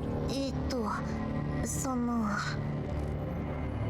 Mickey explains their situation to Dimitri, then tells him about their request to gain access to communications. やっぱりな。護送なんてのは建前だったわけだ。人形にしちゃ意外と頭が回るじゃねえか。来るかい。これって褒めてるの？変なやつだな。仲間と連絡を取って合流したいだけよ。ネットワークを貸して。俺たちには関係ねえな。とっとと失せろ。費用なら払うわ。でかい口叩きやがって。管理局の関係者だからって値引きできると思うなよ。 Facing Kukai's unyielding attitude, Dimitri lifts an eyebrow and switches to a cantankerous tone. ここは確かに信号が悪い。軍用チャンネルを使うにしても特殊な受信装置が必要だ。設備及びチャンネルの使用料、メンテ費用、デポジット、設備を貸し出すことで被る損害への保証金。いくらなの？ Dimitri makes a hand gesture. ぼったくりだよこんなの。闇ブローカーの方が向いてるんじゃ。払えるなら払え。出なければ失せろ。いいわ。It's not just Mickey. A flash of surprise runs across Dimitri's face as well. 口座情報を教えなさい。どうせあんたのプライベート口座だと思うけど。言っておくが、これはロレン正規調査部隊の専用チャンネルだ。やり取りの内容には気をつけろ。怪しい奴との連絡が分かれば直ちに使用権限を剥奪するからな。後から文句はなしだ。どんなに怪しかろうが物資の護送すら外部に頼むしかないあんたたちよりマシよ。お前には分からねえさ。これはな、民間資源の合理的利用ってやつだ。このご時世、どいつもこいつも物資を必要としてる。のんきにロレンの専属者を待ってたら患者なんざとっくにあの世だぜ。それにこれは俺たちじゃない、上が決めたことだ。人形は黙ってろ。おい、必要な情報を教えてやれ。はっ。 A subordinate besides Dimitri nods, then starts working on the tray. Kukai's communicator rings. 受け取ったわ。 Shortly after, Dimitri's communicator rings as well. After taking a glance at the balance on his account, Dimitri closes the interface irritably. 入金を確認した。必要なもんが手に入ったんならとっとと失せろ。 Pocketing her communicator, the two dolls turn towards the exit of the camp. After leaving the Survey Corps camp, Kukai immediately establishes contact with Andores and Vilka. Vilka's voice and projection appears immediately. お姉ちゃん心配したんだよ。すぐ会えると思ったらいきなり連絡がつかなくなるし、もう心配で心配で。連絡がつかないから美容家ずっと心配してたんだよ。自分だけでローラー作戦するって聞かなくて。だってお姉ちゃんがいないと生きていけないもん。分かったから本題に入るわよ。予定した集落には着いた？うん、なんとか順調とは言えないけど。 Andores wears an expression of worry, yet she touches her face relaxedly. 私たちも途中から信号が途切れちゃった。出発する前にレールに受信増幅装置を積んでもらったのに。でも運が良かったの。あれから雪袋や謎の勢力には遭遇しなかったし、日差しや風向き、地形から方向を分析できたおかげで道に迷わずに済んだんだ。集落に着いた後は住民からネットワークを借りたよ。ずっと連絡がつくか試してた。へえ、なかなか様になってきたじゃない。お姉ちゃんに褒められちゃった。超嬉しい。クルカイ隊長の訓練のおかげだね。それに比べて未熟な誰かさんはバイクの後ろでギャーギャー騒ぐだけ。 Trash talk. Mickey never gonna make it. Well, she's just enjoying her sleep. Mickey has taken the opportunity to switch to sleeping mode at an unbelievable speed while they were talking. Watching the unambitious Mickey, Kuklai lets out a sigh. 朝から晩まで寝てばっかり。今はゆっくり休ませてあげて。ミシュティも疲れたんだよ、きっと。こいつ甘やかすとますます図に乗るわよ。 After placing a makeshift pillow of clothes under Mickey's head, Kuklai ultimately allows her to continue her slumber.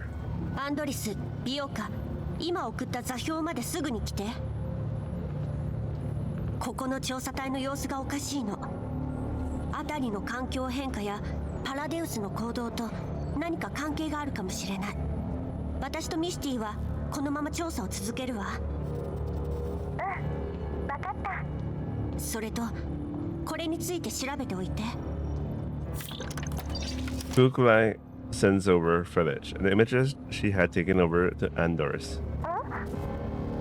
これはロレンの物資補給車らしいけど、見たことないマークがついている上に武装した護衛が数多くいたわ。このエリアの異変と何か関係があるんだね。今はまだ何とも。でも用心するに越したことはないわ。分かった。通信状況を維持。何かあったらすぐに連絡して。了解。 After ending the communication, Kuklai finally has some time to herself. She opens her message interface. As expected, there's no message from that particular person. Yuki-kun. Oh no, no message. Kuklai understands that she would definitely hear about it if they had met an end, so if they don't respond, they are safe. With this line of thought, Kuklai pockets her communicator.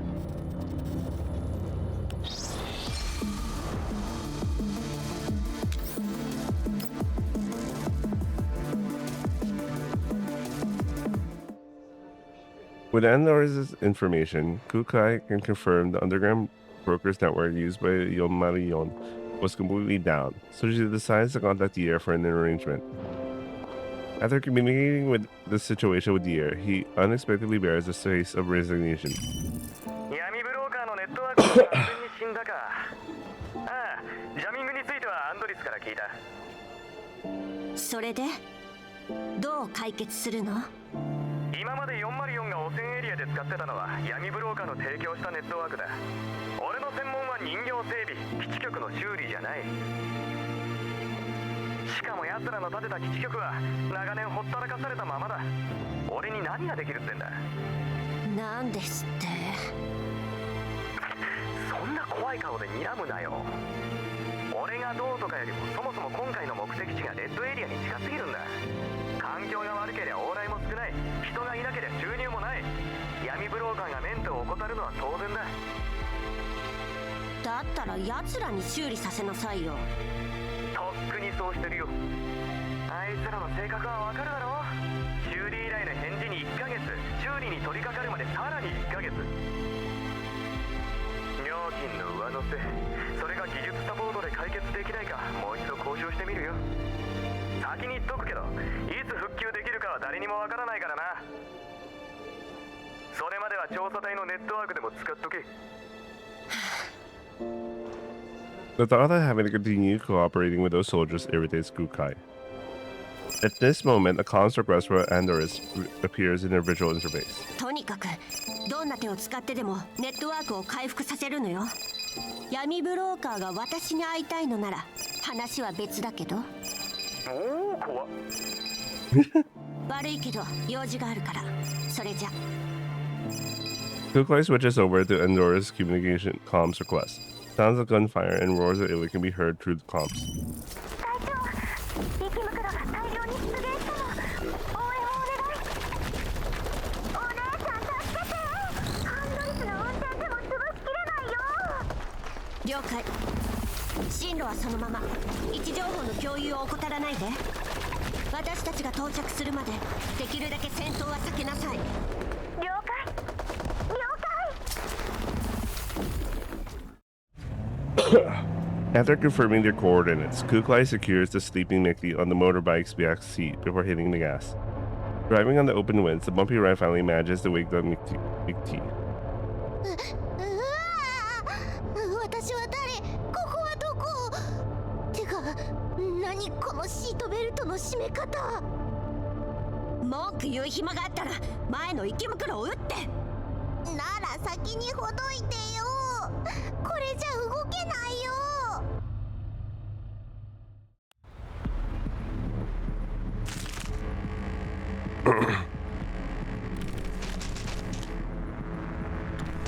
続けて。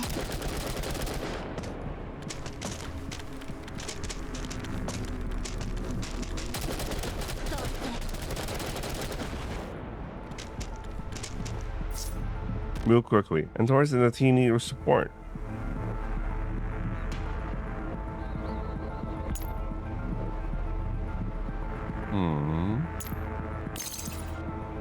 Araka.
Hearing the shouts from the comms channel, Mickey scratches her head. 別にいいけどさ。一応私もいるんだよ。404小隊、これより殲滅行動開始。対象敵性池袋。了解。待ってて。はい。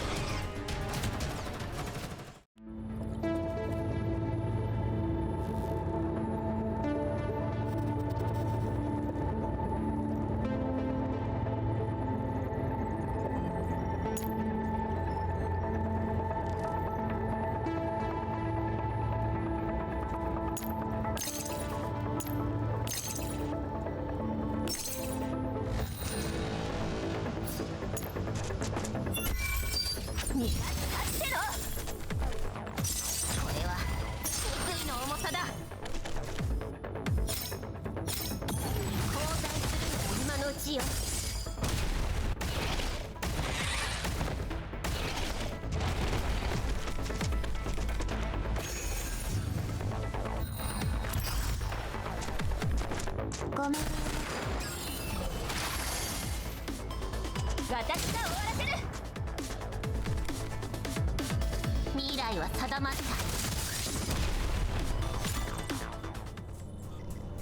お姉ちゃん。グイ。 Right after the last bullet ends the final event, Velka jumps off the boulder and rapidly sprints to where Kuklai is. どいて。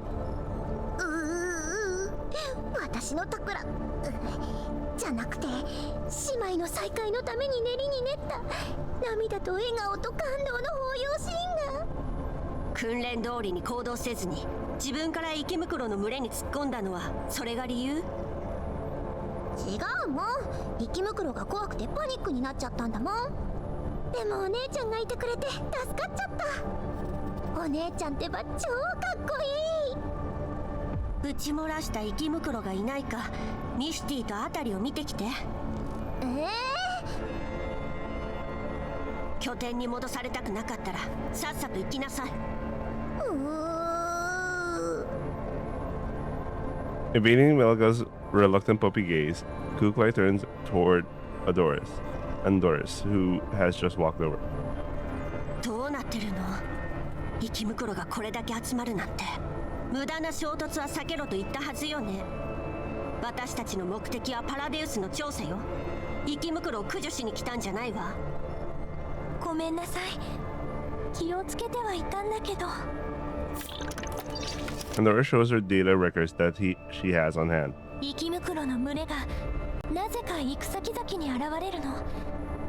まるで私たちと同じ方向を目指して。Excuse me. どういうこと？データを見せて。今送るね。After skimming the data, Kuklai feels that there's something off, but she doesn't manage to think of any implications. ひとまずこの件は置いておくとして頼んでおいたことは？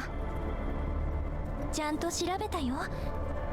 隊長が見たマークはホワイトエリアに本社を構えるマグニセキュリティっていう PMC のものだね。Wait, I'll be right back. Okay, let's continue. PMC？ PMCs. そう。業務範囲は物資輸送や人員護衛などを含むが、これらに限定されないってホームページには書かれてた。社員はおよそ2000名。グリーンエリアとイエローエリアをまたいで活動してるみたいね。Considering that in since our Regis event, a lot of them got wiped out. Like a whole, like units worth of them just got wiped out. Z から始まるデータが直近のオーダー記録だけど、権限の問題で確認できるのはこれだけだった。セスト&ファルベングループ？これが主な取引先なの？オーダーの 85% 以上を占めてるわね。私も気になってこのグループに関する情報を集めてみたの。続けて。With this an affirmation of her initial speculation, Andoris organizes her thoughts and clues. セシュト&ファルベン、ドイツとフランスによる大手医療科学グループ。一部の業務はロレンのいくつかの部署ともつながってるね。普段の輸送業務は基本的にはマグニセキュリティに任せっきりみたい。今時 PMC なんて珍しくもないし、マグニセキュリティより大きい企業も少なくない。セスト&ファルベンが彼らを選んだ理由は？多分これかな。As she spoke, Andoris sends another set of data to Kuklai. セスト&ファルベンがマグニセキュリティの筆頭株主なの？具体的な契約書は見つからなかったけど、過去の資料によればかつてマグニセキュリティと同盟のセキュリティ部門があったみたい。子会社化したのね。道理でつながりが深いわけだわ。うん。税務処理の点から組織構造を調整したんだと思う。グリーンエリアやホワイトエリアではよくあることだけど。そうね。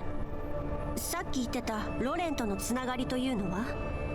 主に薬品の供給と研究開発だね。本当に薬を運んでるだけなの？アンドリス、リバにこの件について確認させて。もうしてあるよ。リバが手にした情報によると、確かにロレン中央政府の派遣した環境調査隊が数日前に特効薬を注文しているみたい。でも管理局の管轄外だから正規部隊じゃなくて PMC を使う理由はわからないって。そう。以上が現時点で収集できる全ての情報だよ。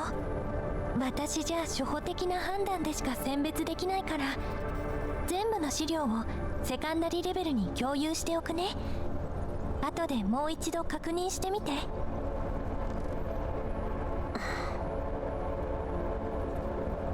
どうかした？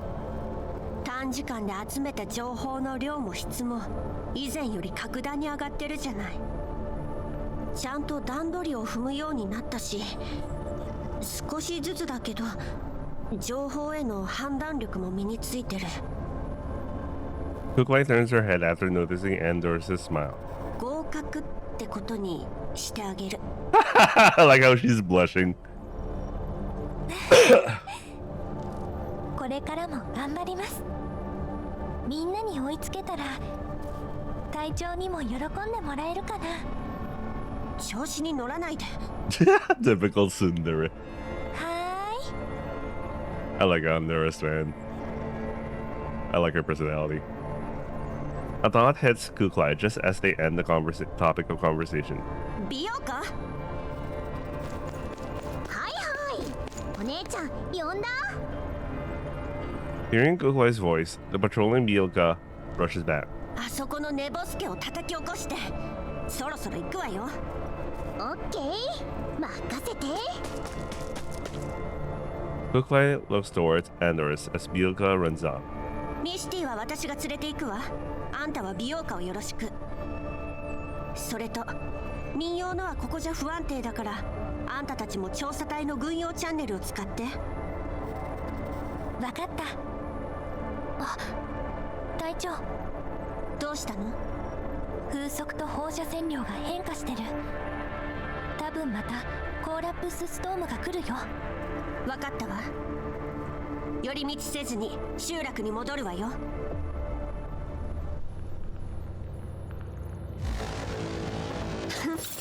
404を敵に回したのが運の尽きよ。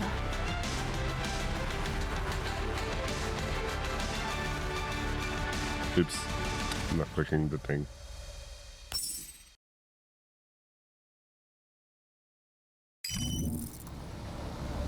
As high Yonmarayon reaches less than a kilometer away from the settlement, Anders' voice comes out from level 2.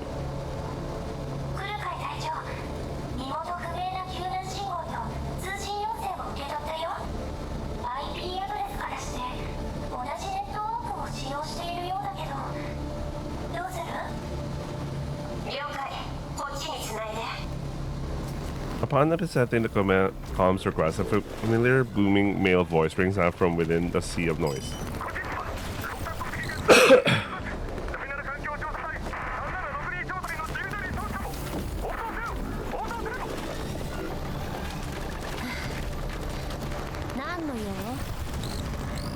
He is momentarily shocked upon hearing Kuklai's voice.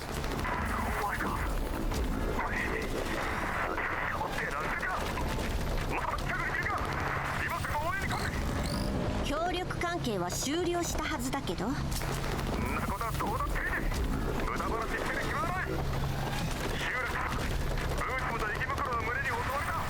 俺の部下と PMC の連中が撃撃してるが長くは持たん。命令を聞くだけの機会じゃないってんだ。それを証明してみせろ。相手の規模は？当該ブージャムの登録番号および名称は？最終レベルの池袋が30体以上。ブージャムの方は番号と名前は分からんが、少なくとも4級以上だ。了解。 As she cleanly cuts the comms, Kuklai issues an order through level 2 to all hide Yonmarayon. 404第一小隊全隊員につく。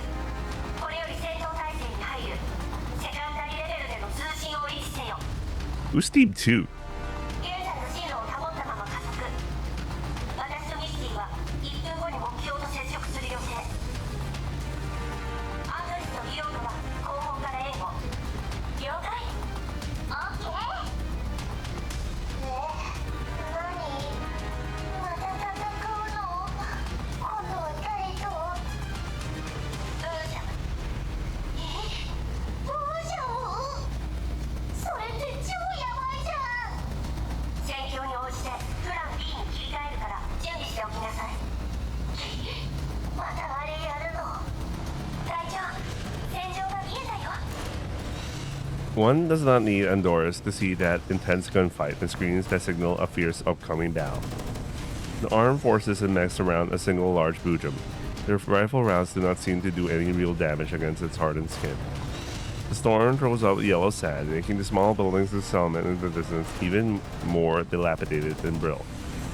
The boojum waves its thick and sturdy limbs around, toppling over a heavy jeep with ease. The men in the jeep, who have no time to escape, are buried for eternal sleep in the dangerous wilderness before they can even scream. Man, that sucks.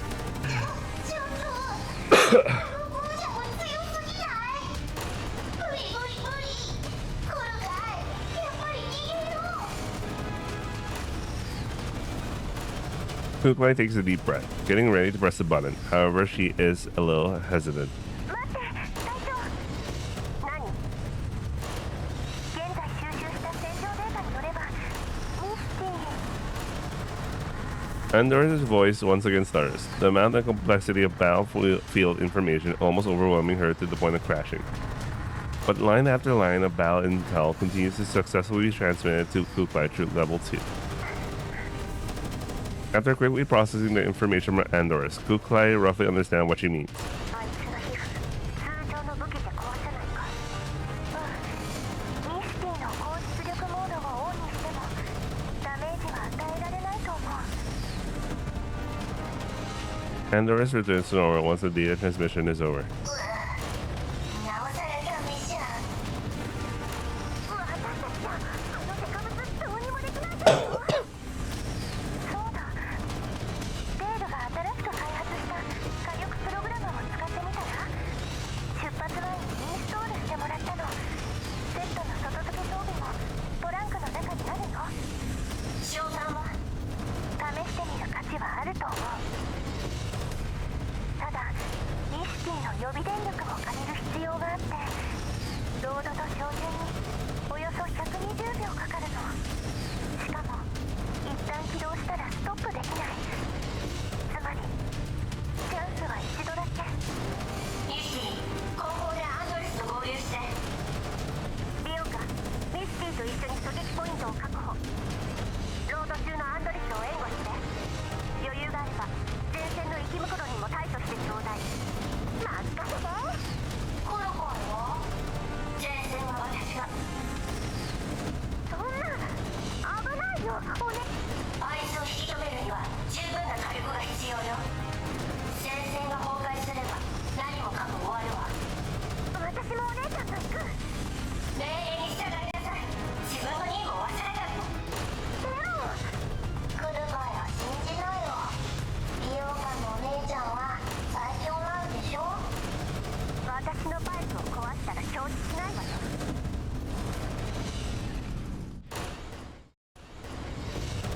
Kuklai heads toward the battlefield and finds Dimitri, who is currently commanding the battle.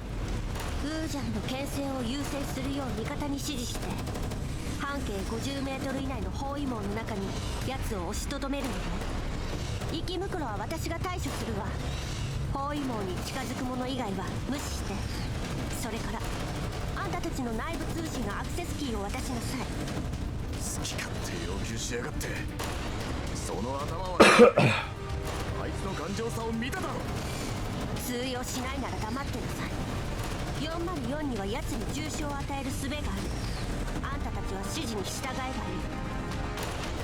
Dimitri stares at Kuklai. After confirming she isn't messing with him at all, he turns to press the button on his comms device. 総員に次ぐ。俺の3時方向110メートルに半径50メートルの包囲網を張ってブージャムを誘い込め。あとは無視しろ。繰り返す。俺の3時方向110メートルに半径50メートルの包囲網だ。The formation starts moving orderly once their order is received. Dimitri puts down his comms device and squints at Bluefly. アクセスキーだ。しくじるなよ。404正体に二言はない。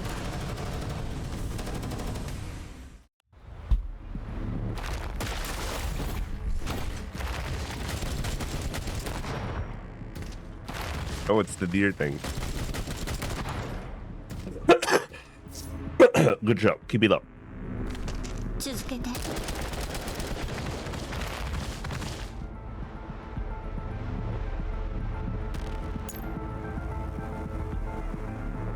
Where's the thing? I'm supposed to be able to deploy it? Where is it? Was it a lie?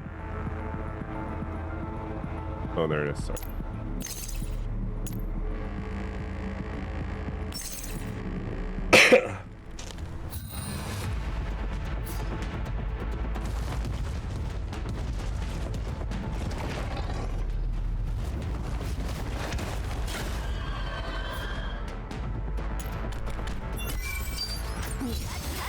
It's the boss from Elden Ring. Something ancestor. One hit kill.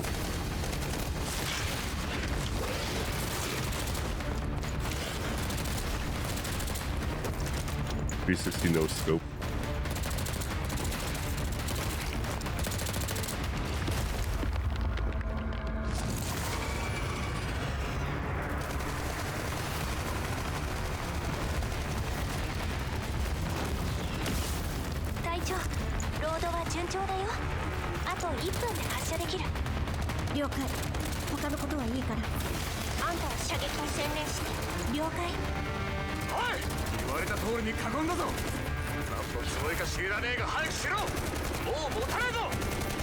AK-47. Rest in peace, brother.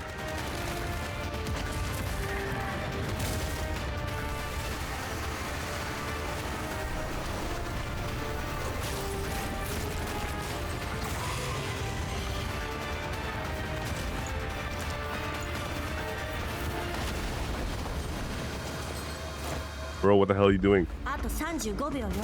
持ちこたえて。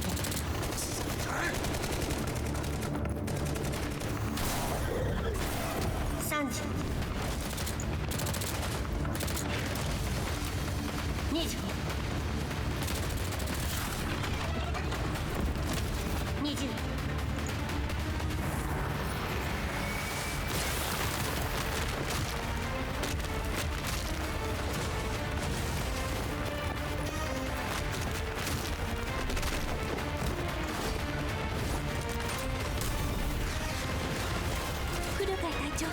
あと15秒。13秒。お願い。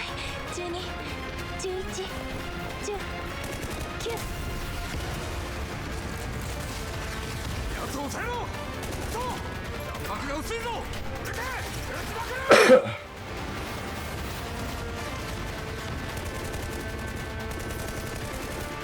What the hell is this Mangi guy doing?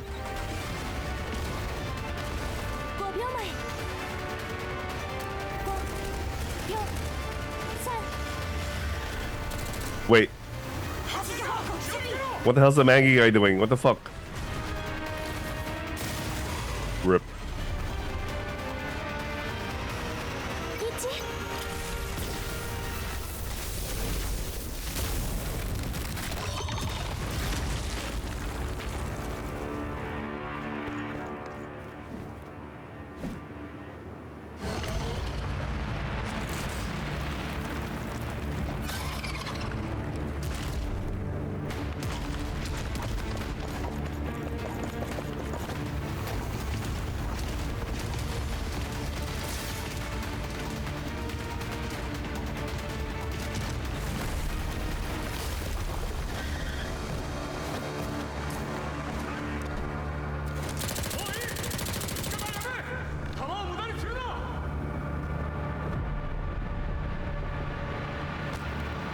Oh man, I feel that frustration.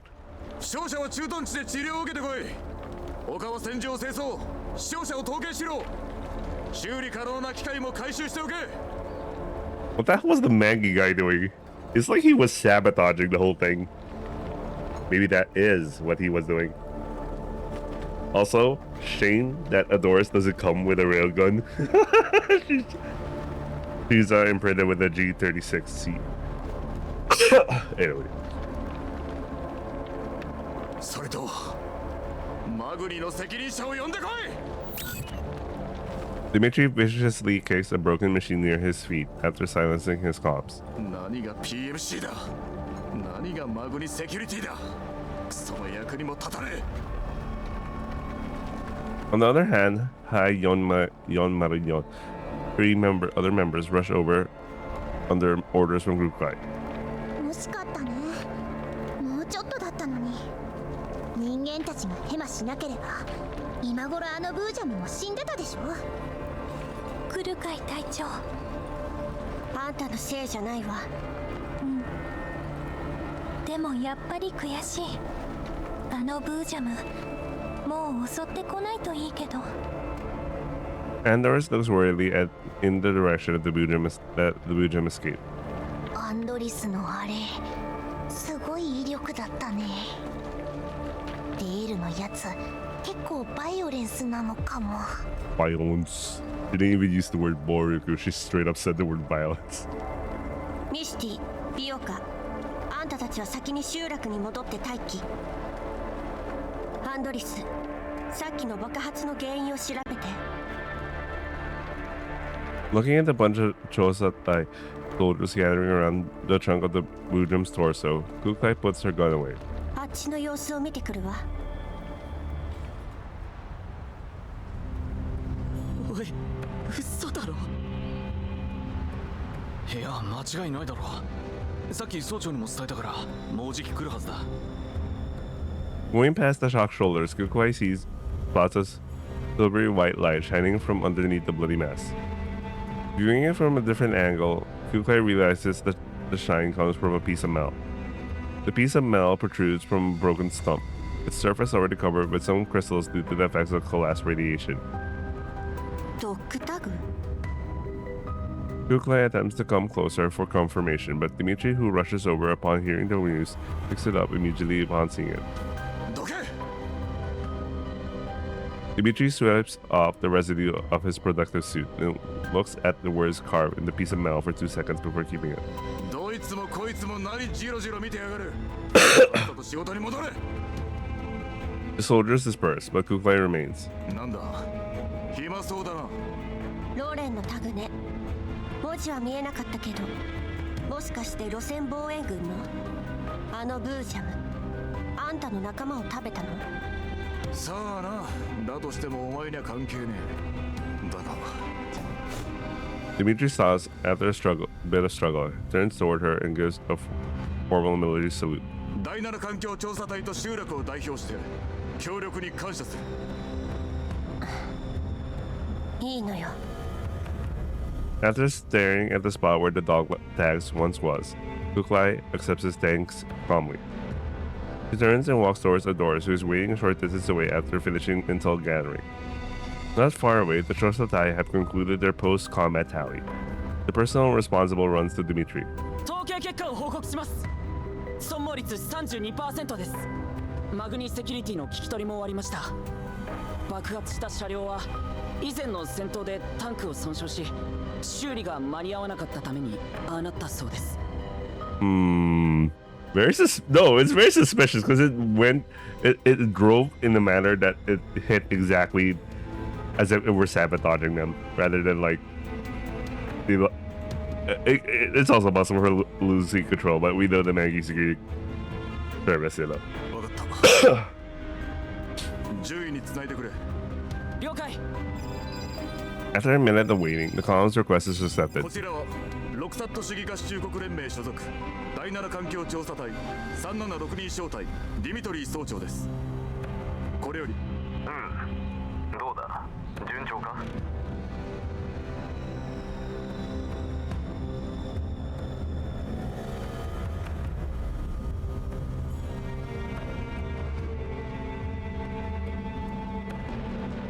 3日の行軍を経て集落にいる先遣部隊の医療チームと合流しました。行軍中に行った環境調査の結果は後ほどメールにて報告いたします。サンプルも任務終了時に持ち帰る予定です。よろしい。この調子で任務を続行したまえ。順位、今回の調査任務を一時中断した上で増援を派遣願います。任務は増援部隊の到着後に再開すべきと判断します。その理由は？我々は集落で少なくとも4級以上のブージャムに遭遇しました。名称及び番号は識別できず、その体の一部から MIA とされていた兵士のタグが見つかっています。ドッグタグが見つかったということは、彼らはもう。 Dimitri falls silent but grits his teeth and pushes on to complete the sentence. すでに戦死したものと思われます。 The comms channel fall into a moment of silence. 上層部に報告し、増援を要請しよう。だが任務は続けてもらいたい。今の我々では4級のブージャムには対抗できません。今回だって10人以上が死んだんですよ。残った者だけでは任務など遂行できません。これじゃいたずらに兵を死なせるだけだ。 Noticing he lost control of his emotion, Dimitri steadies himself. 申し訳ありません。つまりより強力な増援がなければ任務は遂行できません。でなければ無駄に被害を被るだけです。君の心中は察するよ、ディミトリー総長。だが大陸間列車の敷設を遅らせるわけにはいかない。ルートが変更されて以来、新たなプランの制定が急務となっている。君たちが集めたデータ、調査した土地、建設した基地局の一つ一つが計画全体へ重大な影響を及ぼすのだ。Ah, that's a bullshit response, man. So cad. 任務を続行してくれ。そうした方が増援が到着した後もやりやすいだろう。私も可及的速やかに増援を手配する。次の報告も期待しているよ。 After ending the communication, Dimitri notices that the soldiers around him are carrying strange expressions. 怖けりゃ言え。何も恥じることもない。恐怖を感じない奴は人間じゃねえ。総長、あれはブージャムですよ。我々は頂上列車でもブージャムに遭遇してます。兵站駐屯軍の支援がなかったら列車はブージャムに粉々にされてたはずです。分かってる。 Let's out the heavy sigh. 炊事兵に伝えろ。今夜はごちそうだとな。死んだ奴らの遺族への保証は俺が申請しておく。はい。さあ、持ち場に戻れ。総長はどうします？俺は後だ。見落としがないか確認しておくさ。 The storm continues, but dusk is approaching. As the setting sun paints a deep red over this broken, desolate land, Dimitri squeezes the found dog tags. Despite being isolated by a thick protective suit, he can almost feel the heaviness, the hardness and lightless pull that belongs only to the metal. For a long time, he simply looks towards the wilderness in front of him without speaking a single word. The wilds respond only with the sound of boundless wind. Dimitri hesitates for a moment, and without regard for anything at all, he yanks off his protective mask and spits hard on the ground. 最悪の気分だぜ。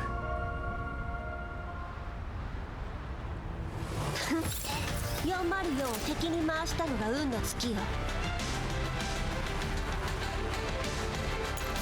Oh.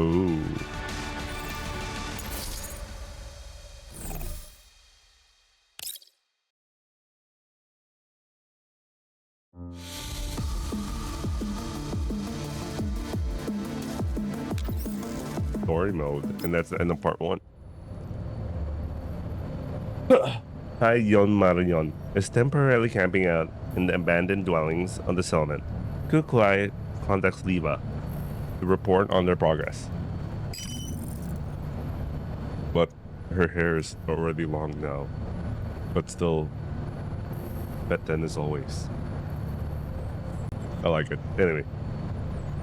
As Kukai stares at the relaxed but attentive eyes of Liva through her comms, her neural cloud wanders out of the present and into the memories of years past. You want to hide your hair just to be a guard. Where are you going? A military academy? Oh, how could that be? It's just a measure to blend in and be low key, okay? Have a look. 416, don't I look kind of cool? Kuklai remembers it even now, the day UMP-45 set off a long-term mission at Nomfa. Pulling her suit straight and somewhat comically swishing her shaggy head of a hair that she was not used to, it seemed as if it would fly off her head the next second. UMP-9 and G11, also known as Mikti, and Lena, stand alongside the counter as troubled. UMP-45's level. It would be better and more convenient for dolls to swiftly switch to another body, yet the members of Yon Marion stayed silent in the matter.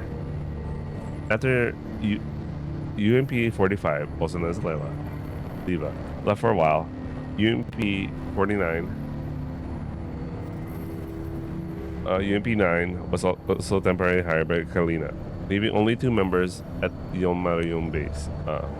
Lena is UMP-9. Following a period of struggle, the Lita Nino, known as 416, took over as the leader of Yon Marion. Although she had gotten her long-cherished wish, the circumstances under which it was achieved was far from satisfying.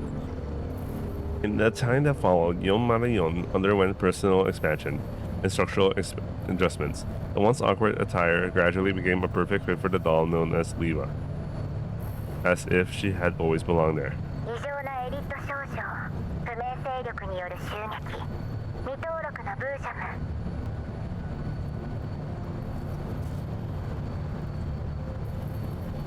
I like her tie is so short. At first, Kuklai felt disturbed and annoyed every time she saw Liva in her suit. But as time went on, Liva proved to her that UMP-45 had never let Yon Marion. Of course, her more unsavory personality traits were simply buried further down. くだらない冗談はやめて。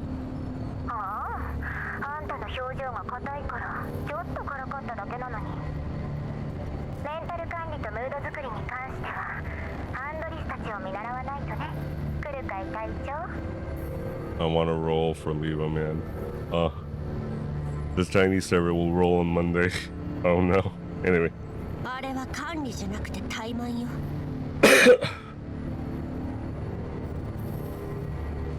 Kuklai looks toward the other 3 members of the team with no pleasure in her face. Mikti, having received her new travel kit, is fast asleep. Andoris is maintaining her beloved gun, and Yulika is holding her communicator, watching it intently. 任務に進展がないっていうのに、揃いも揃ってのんきなこと。疑問点はいくつか見つかったじゃない。ペースが遅すぎるのよ。パラデウスに繋がりそうなものはないし、振り出しに戻ったも同然だわ。そう悲観的にならないで。耳寄りな情報を集めてきたんだから。え？アンドリスに頼んで私に調べ物をさせたのを覚えてる？ちゃんと調べてきたわよ。すべては大陸間列車から始まったの。そうみたいね。調査隊の兵士からそれらしい話を聞いたわ。まずあんたたちのいるエリアは線路予定地で、3年前には敷設ルートも決まっていた。まあイエローエリアの環境は変わりやすいからね。当時の調査技術も今ほど発達してなかったし。見落としがあったの。そう、事故のあった線路は土地の劣化が進んでいて、ある日突然地面が陥没したの。ところが大陸間列車の敷設を重視するロレンの方針もあって、当時の責任者はヘリに事故のことを隠した。ふん、無意味なことを。そうなのよね。責任者の大半が更迭されたらしいわ。それで新しい責任者はプレッシャーに追われ、徹夜続きでいくつものプランを制定。さらに線区ごとに調査チームを派遣。でも管環境調査隊はスケジュールがいっぱいで短期間にこれだけの任務はとても処理できない。そこで施設予定地付近の軍人が一時的に調査隊へ編入されることになった。あんたたちが出会った部隊もその口でしょうね。そうね。でもパラデウスと何の関係が？おやおや、相変わらず頭が固いのね、来る会は。あんたこそまともに話もできないの？知ってるわよね。最近ここの調査隊から異常感染者と行方不明者が出てるってこと。エリア内の放射線量も異常に高くなっているわ。当たり前でしょ。でもパラデウスとは関係ないじゃない。調査隊員の失踪はあの正体不明のブージャムが元凶でしょうね。もしパラデウスがレッドエリアとイエローエリアで放射線を使った怪しい実験をしてるって言ったら、それでも偶然だって言い切れる？私の考えなんてどうでもいいわ。あんたの方こそ結局推測の域を出ないじゃない。そりゃそうよ。実際に現地で調査してるのは来る会だもんね。できればもっとペースを上げてほしいんだけど。あんたね、全く使えない情報とゴミみたいなネットワークを提供したのが誰なのか忘れたとは言わせないわよ。あら、珍しく八つ当たりしないのね。Like he was just has her on her palms, man. バカバカしい。Kuklai brings the topic back on track after thinking for a bit. アクシデントの連続で武器と物資が予想以上に消耗してるわ。この環境と不明勢力の脅威がある限りどんなリスクに直面するか分かったもんじゃない。こんな任務続ける必要ある？あるでしょうね。パラデウスは神出鬼没よ。どんな手がかりだろうと見逃せないわ。だからって私たちが危険を冒す理由にはならない。そう言うだろうと思って特別に増援を2組派遣しておいたから。ちなみに来る会もよーく知ってる人たちよ。知ってる人たち？ Kuklai laughs for a second, then her face darkens. まさかあの調査隊じゃないわよね。ビンゴ。リバやはりここは私が。 On the other end of the comms, Kalina pats Liva and turns the camera towards her. お久しぶりです、来る会さん。ええ。今回はいい加減な環境データを提供してしまい申し訳ありません。大きな損害はなかったしもういいわよ。 Faced with Kalina's sincere apology, Kuklai instead begins to feel uncomfortable. でも調査隊と手を組むなんて賢明とは言い難いわね。少なくとも信用はできます。こちらにある情報からもその点は心配ないかと。なぜそう思うの？調査隊と合流してから不明勢力からの襲撃が止んだのよ。はい、その勢力に関してはある程度目星がついています。情報によれば近頃パラデウスに協力する武装勢力が現れたとのこと。調査隊員が失踪した原因もおそらく見かけほど単純ではありません。パラデウスが新しい協力者を見つけた。そうなります。あなた方にこの協力関係を洗い出してほしいのです。調査隊は我々より先にこの地に着目しています。払ってきた犠牲も少なくありません。ここを大陸間列車が通るようになればロレン政府もより多くの人員を派遣することになるでしょう。安全面や情報収集の角度から見ても調査隊との協力は現状における最適解だと言えます。だからって調査隊が協力を受け入れるかしらね。404を信用してるとは到底思えないけど。ええ、実はちょうど調査隊が増援を要請していたのでちょっとした手を使ってみたんです。関連書類はすでに双方にメールで送られているはずです。さすが手が早いわね。あなた方をサポートするのが私の役目ですから。カリーナ、リバみたいなやつとは距離を置いた方がいいわよ。Hater for Leva. Hearing what Googlai had said, Kalita flashes a cheeky smile from her Griffin days, while Leva shrugs. それと特別な事情がない限り Excuse me. くれぐれもお願いみたい。分かってる。で、リバの言ってたもう一組の増援は誰なの？合流する時間と場所は？ああ、それは。Damn, I like Leva. The booming voice of Dimitri is heard from outside the building, just as Leva was about to answer. おい、フルカイトが言う人形、出てこい。あっちも通知を受け取ったようね。増援については会ってからのお楽しみってことで。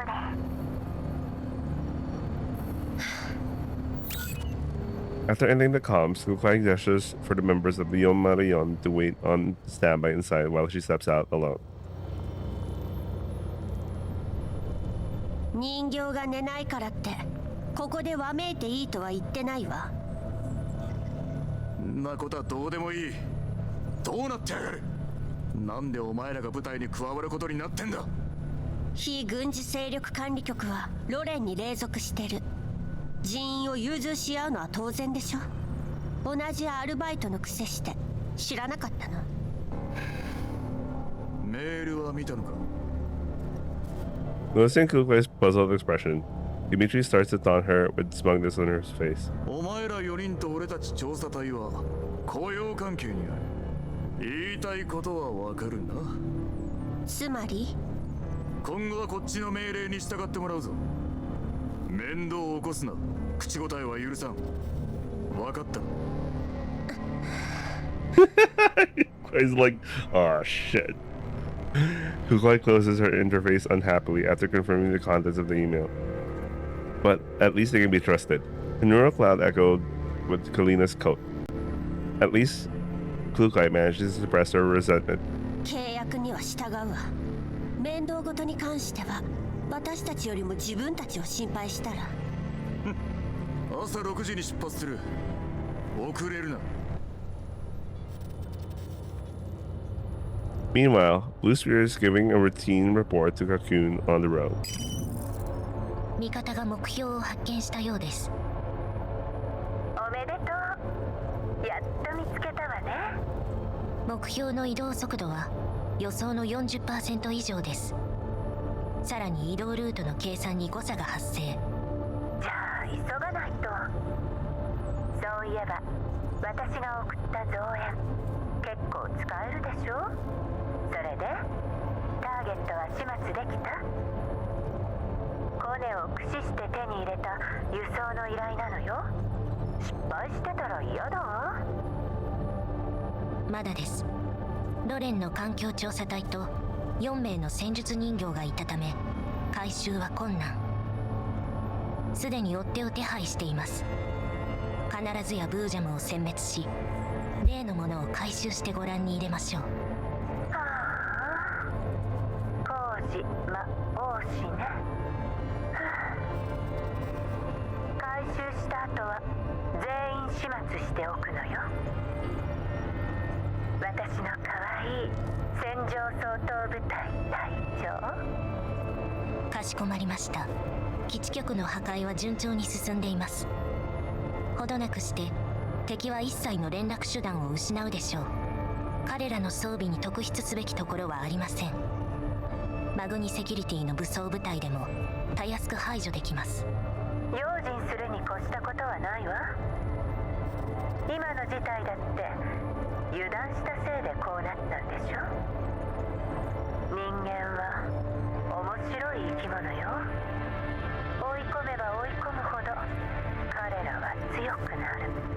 肝心なところで喉を噛み砕かれないよう気をつけなさい。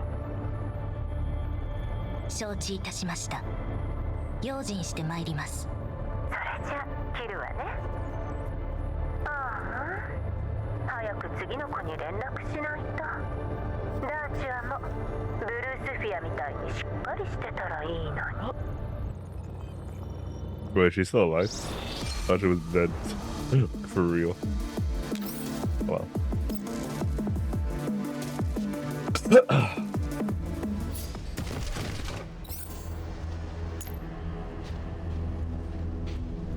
Mm-hmm.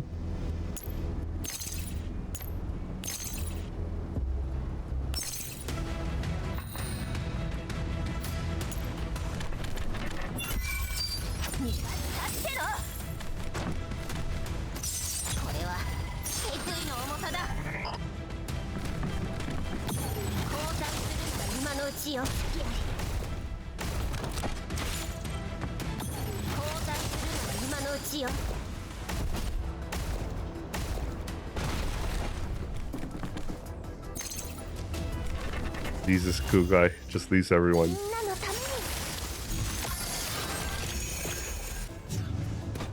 ごめん。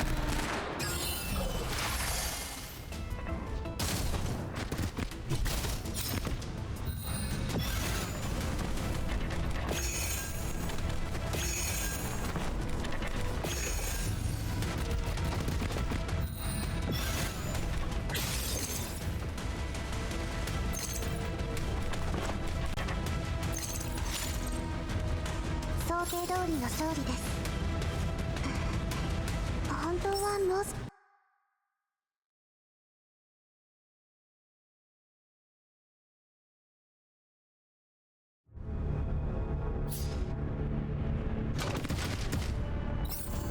Ooh, paradise.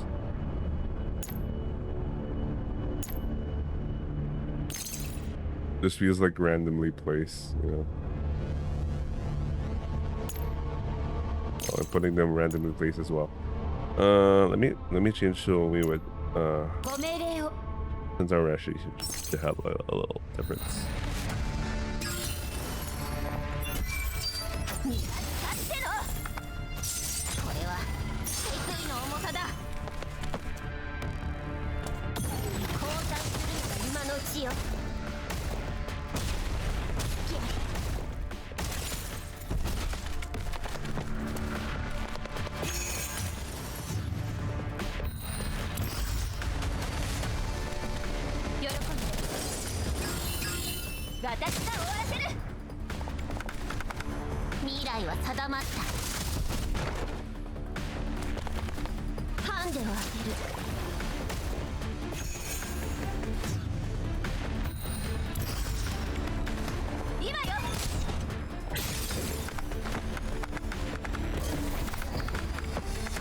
I hate when they do that. Like, what's the point of that, man?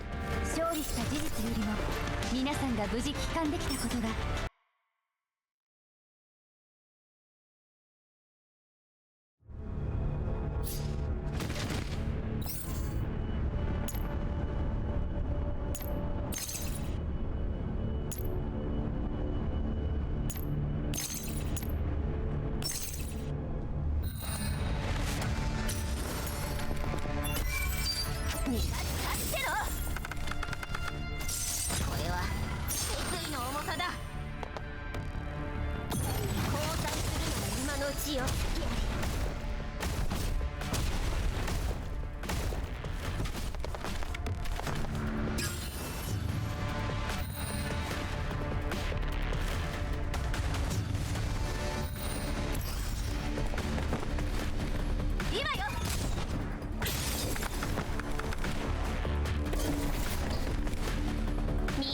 定まった決まっていた未来だ。なんてことない勝利だが休む理由にはちょうどいいだろ。So cool.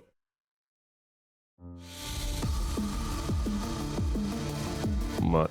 I didn't complete one thing. What the hell? Eliminate at least 2 enemy. Oh, okay, I have to do this manually. I'll do this manually.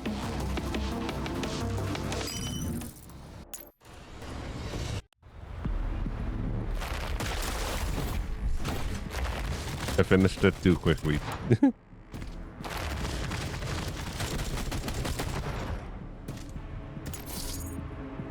show this again today.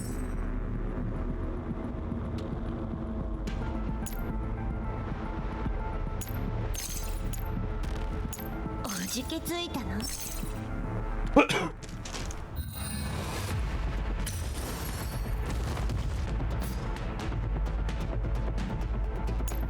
What's this? Eliminate at least 2 enemy units within the first 3 turns. What are the other enemy units?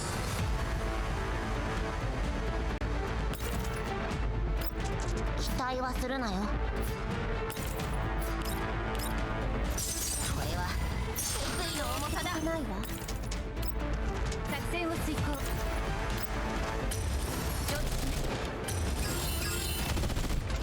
勘に決まっていた未来だ。 Ah, fuck, I had to repeat that. Because 404を敵に回したのがI had to repeat that, man. Annoying.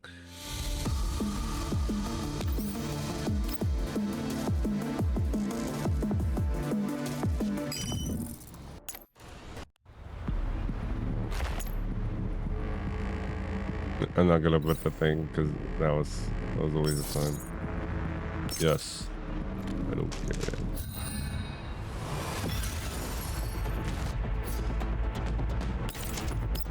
期待はするなよ。これは決意の重さだ。ないわ。作戦を遂行。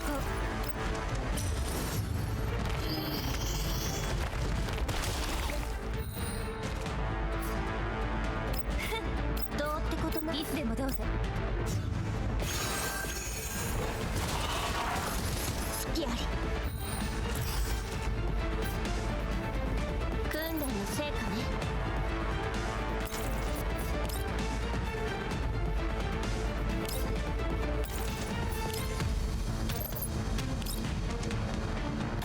交代するのが今のうちよ。どうってことないわ。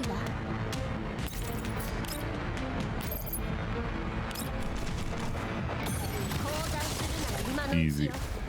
どうってことないわ。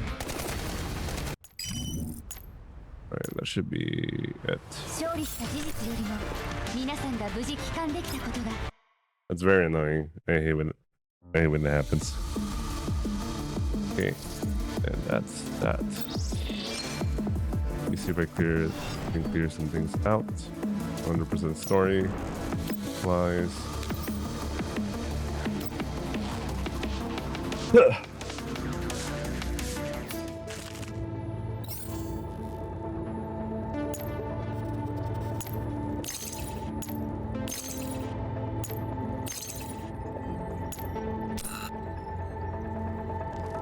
Yeah, whatever, okay. こ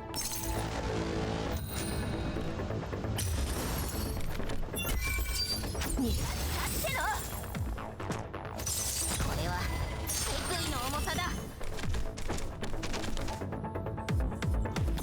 交代するのが今のうちよ。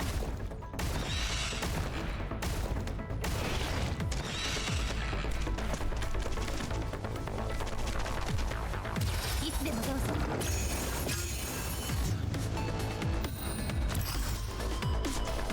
喜んで私が終わらせる。未来は定まった。未来は定まった。なんてことない勝利だが、休む理由にはちょうどいいだろ。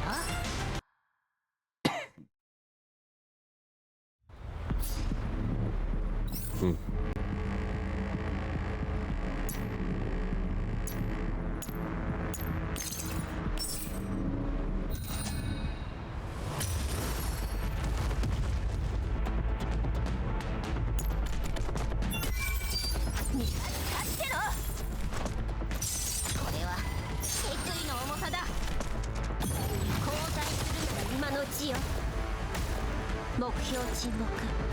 Not again. Again, man. I didn't realize it had the same thing. I have to review this tomorrow. What a waste of time, man. Oh well, that's my own skill issue.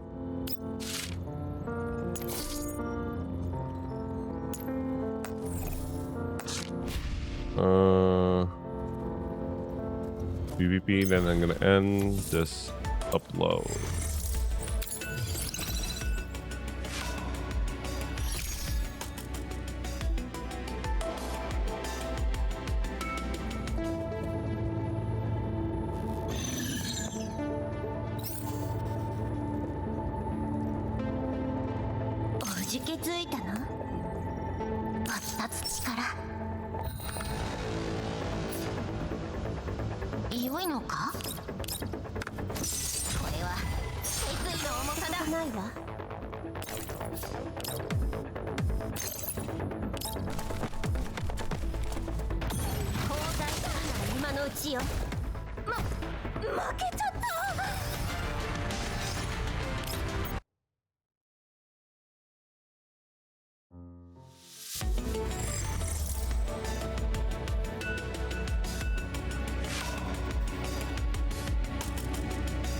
All right, that's it.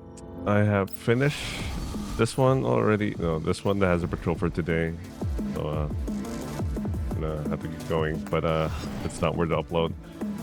Anyway, that's it for Aphelion's part 1 story. I'll be back with Aphelion's story part 2. Of course, I'll be doing my regular Gunsmoke uploads, and expansion drills is gonna reset in 4 days and 22 hours. So I'm gonna upload that. Anyway, I hope you guys enjoyed. Is it expansion drills? Yeah, expansion drills. Anyway, I hope you guys enjoy watching, and I'll see you guys on the next upload. Ciao.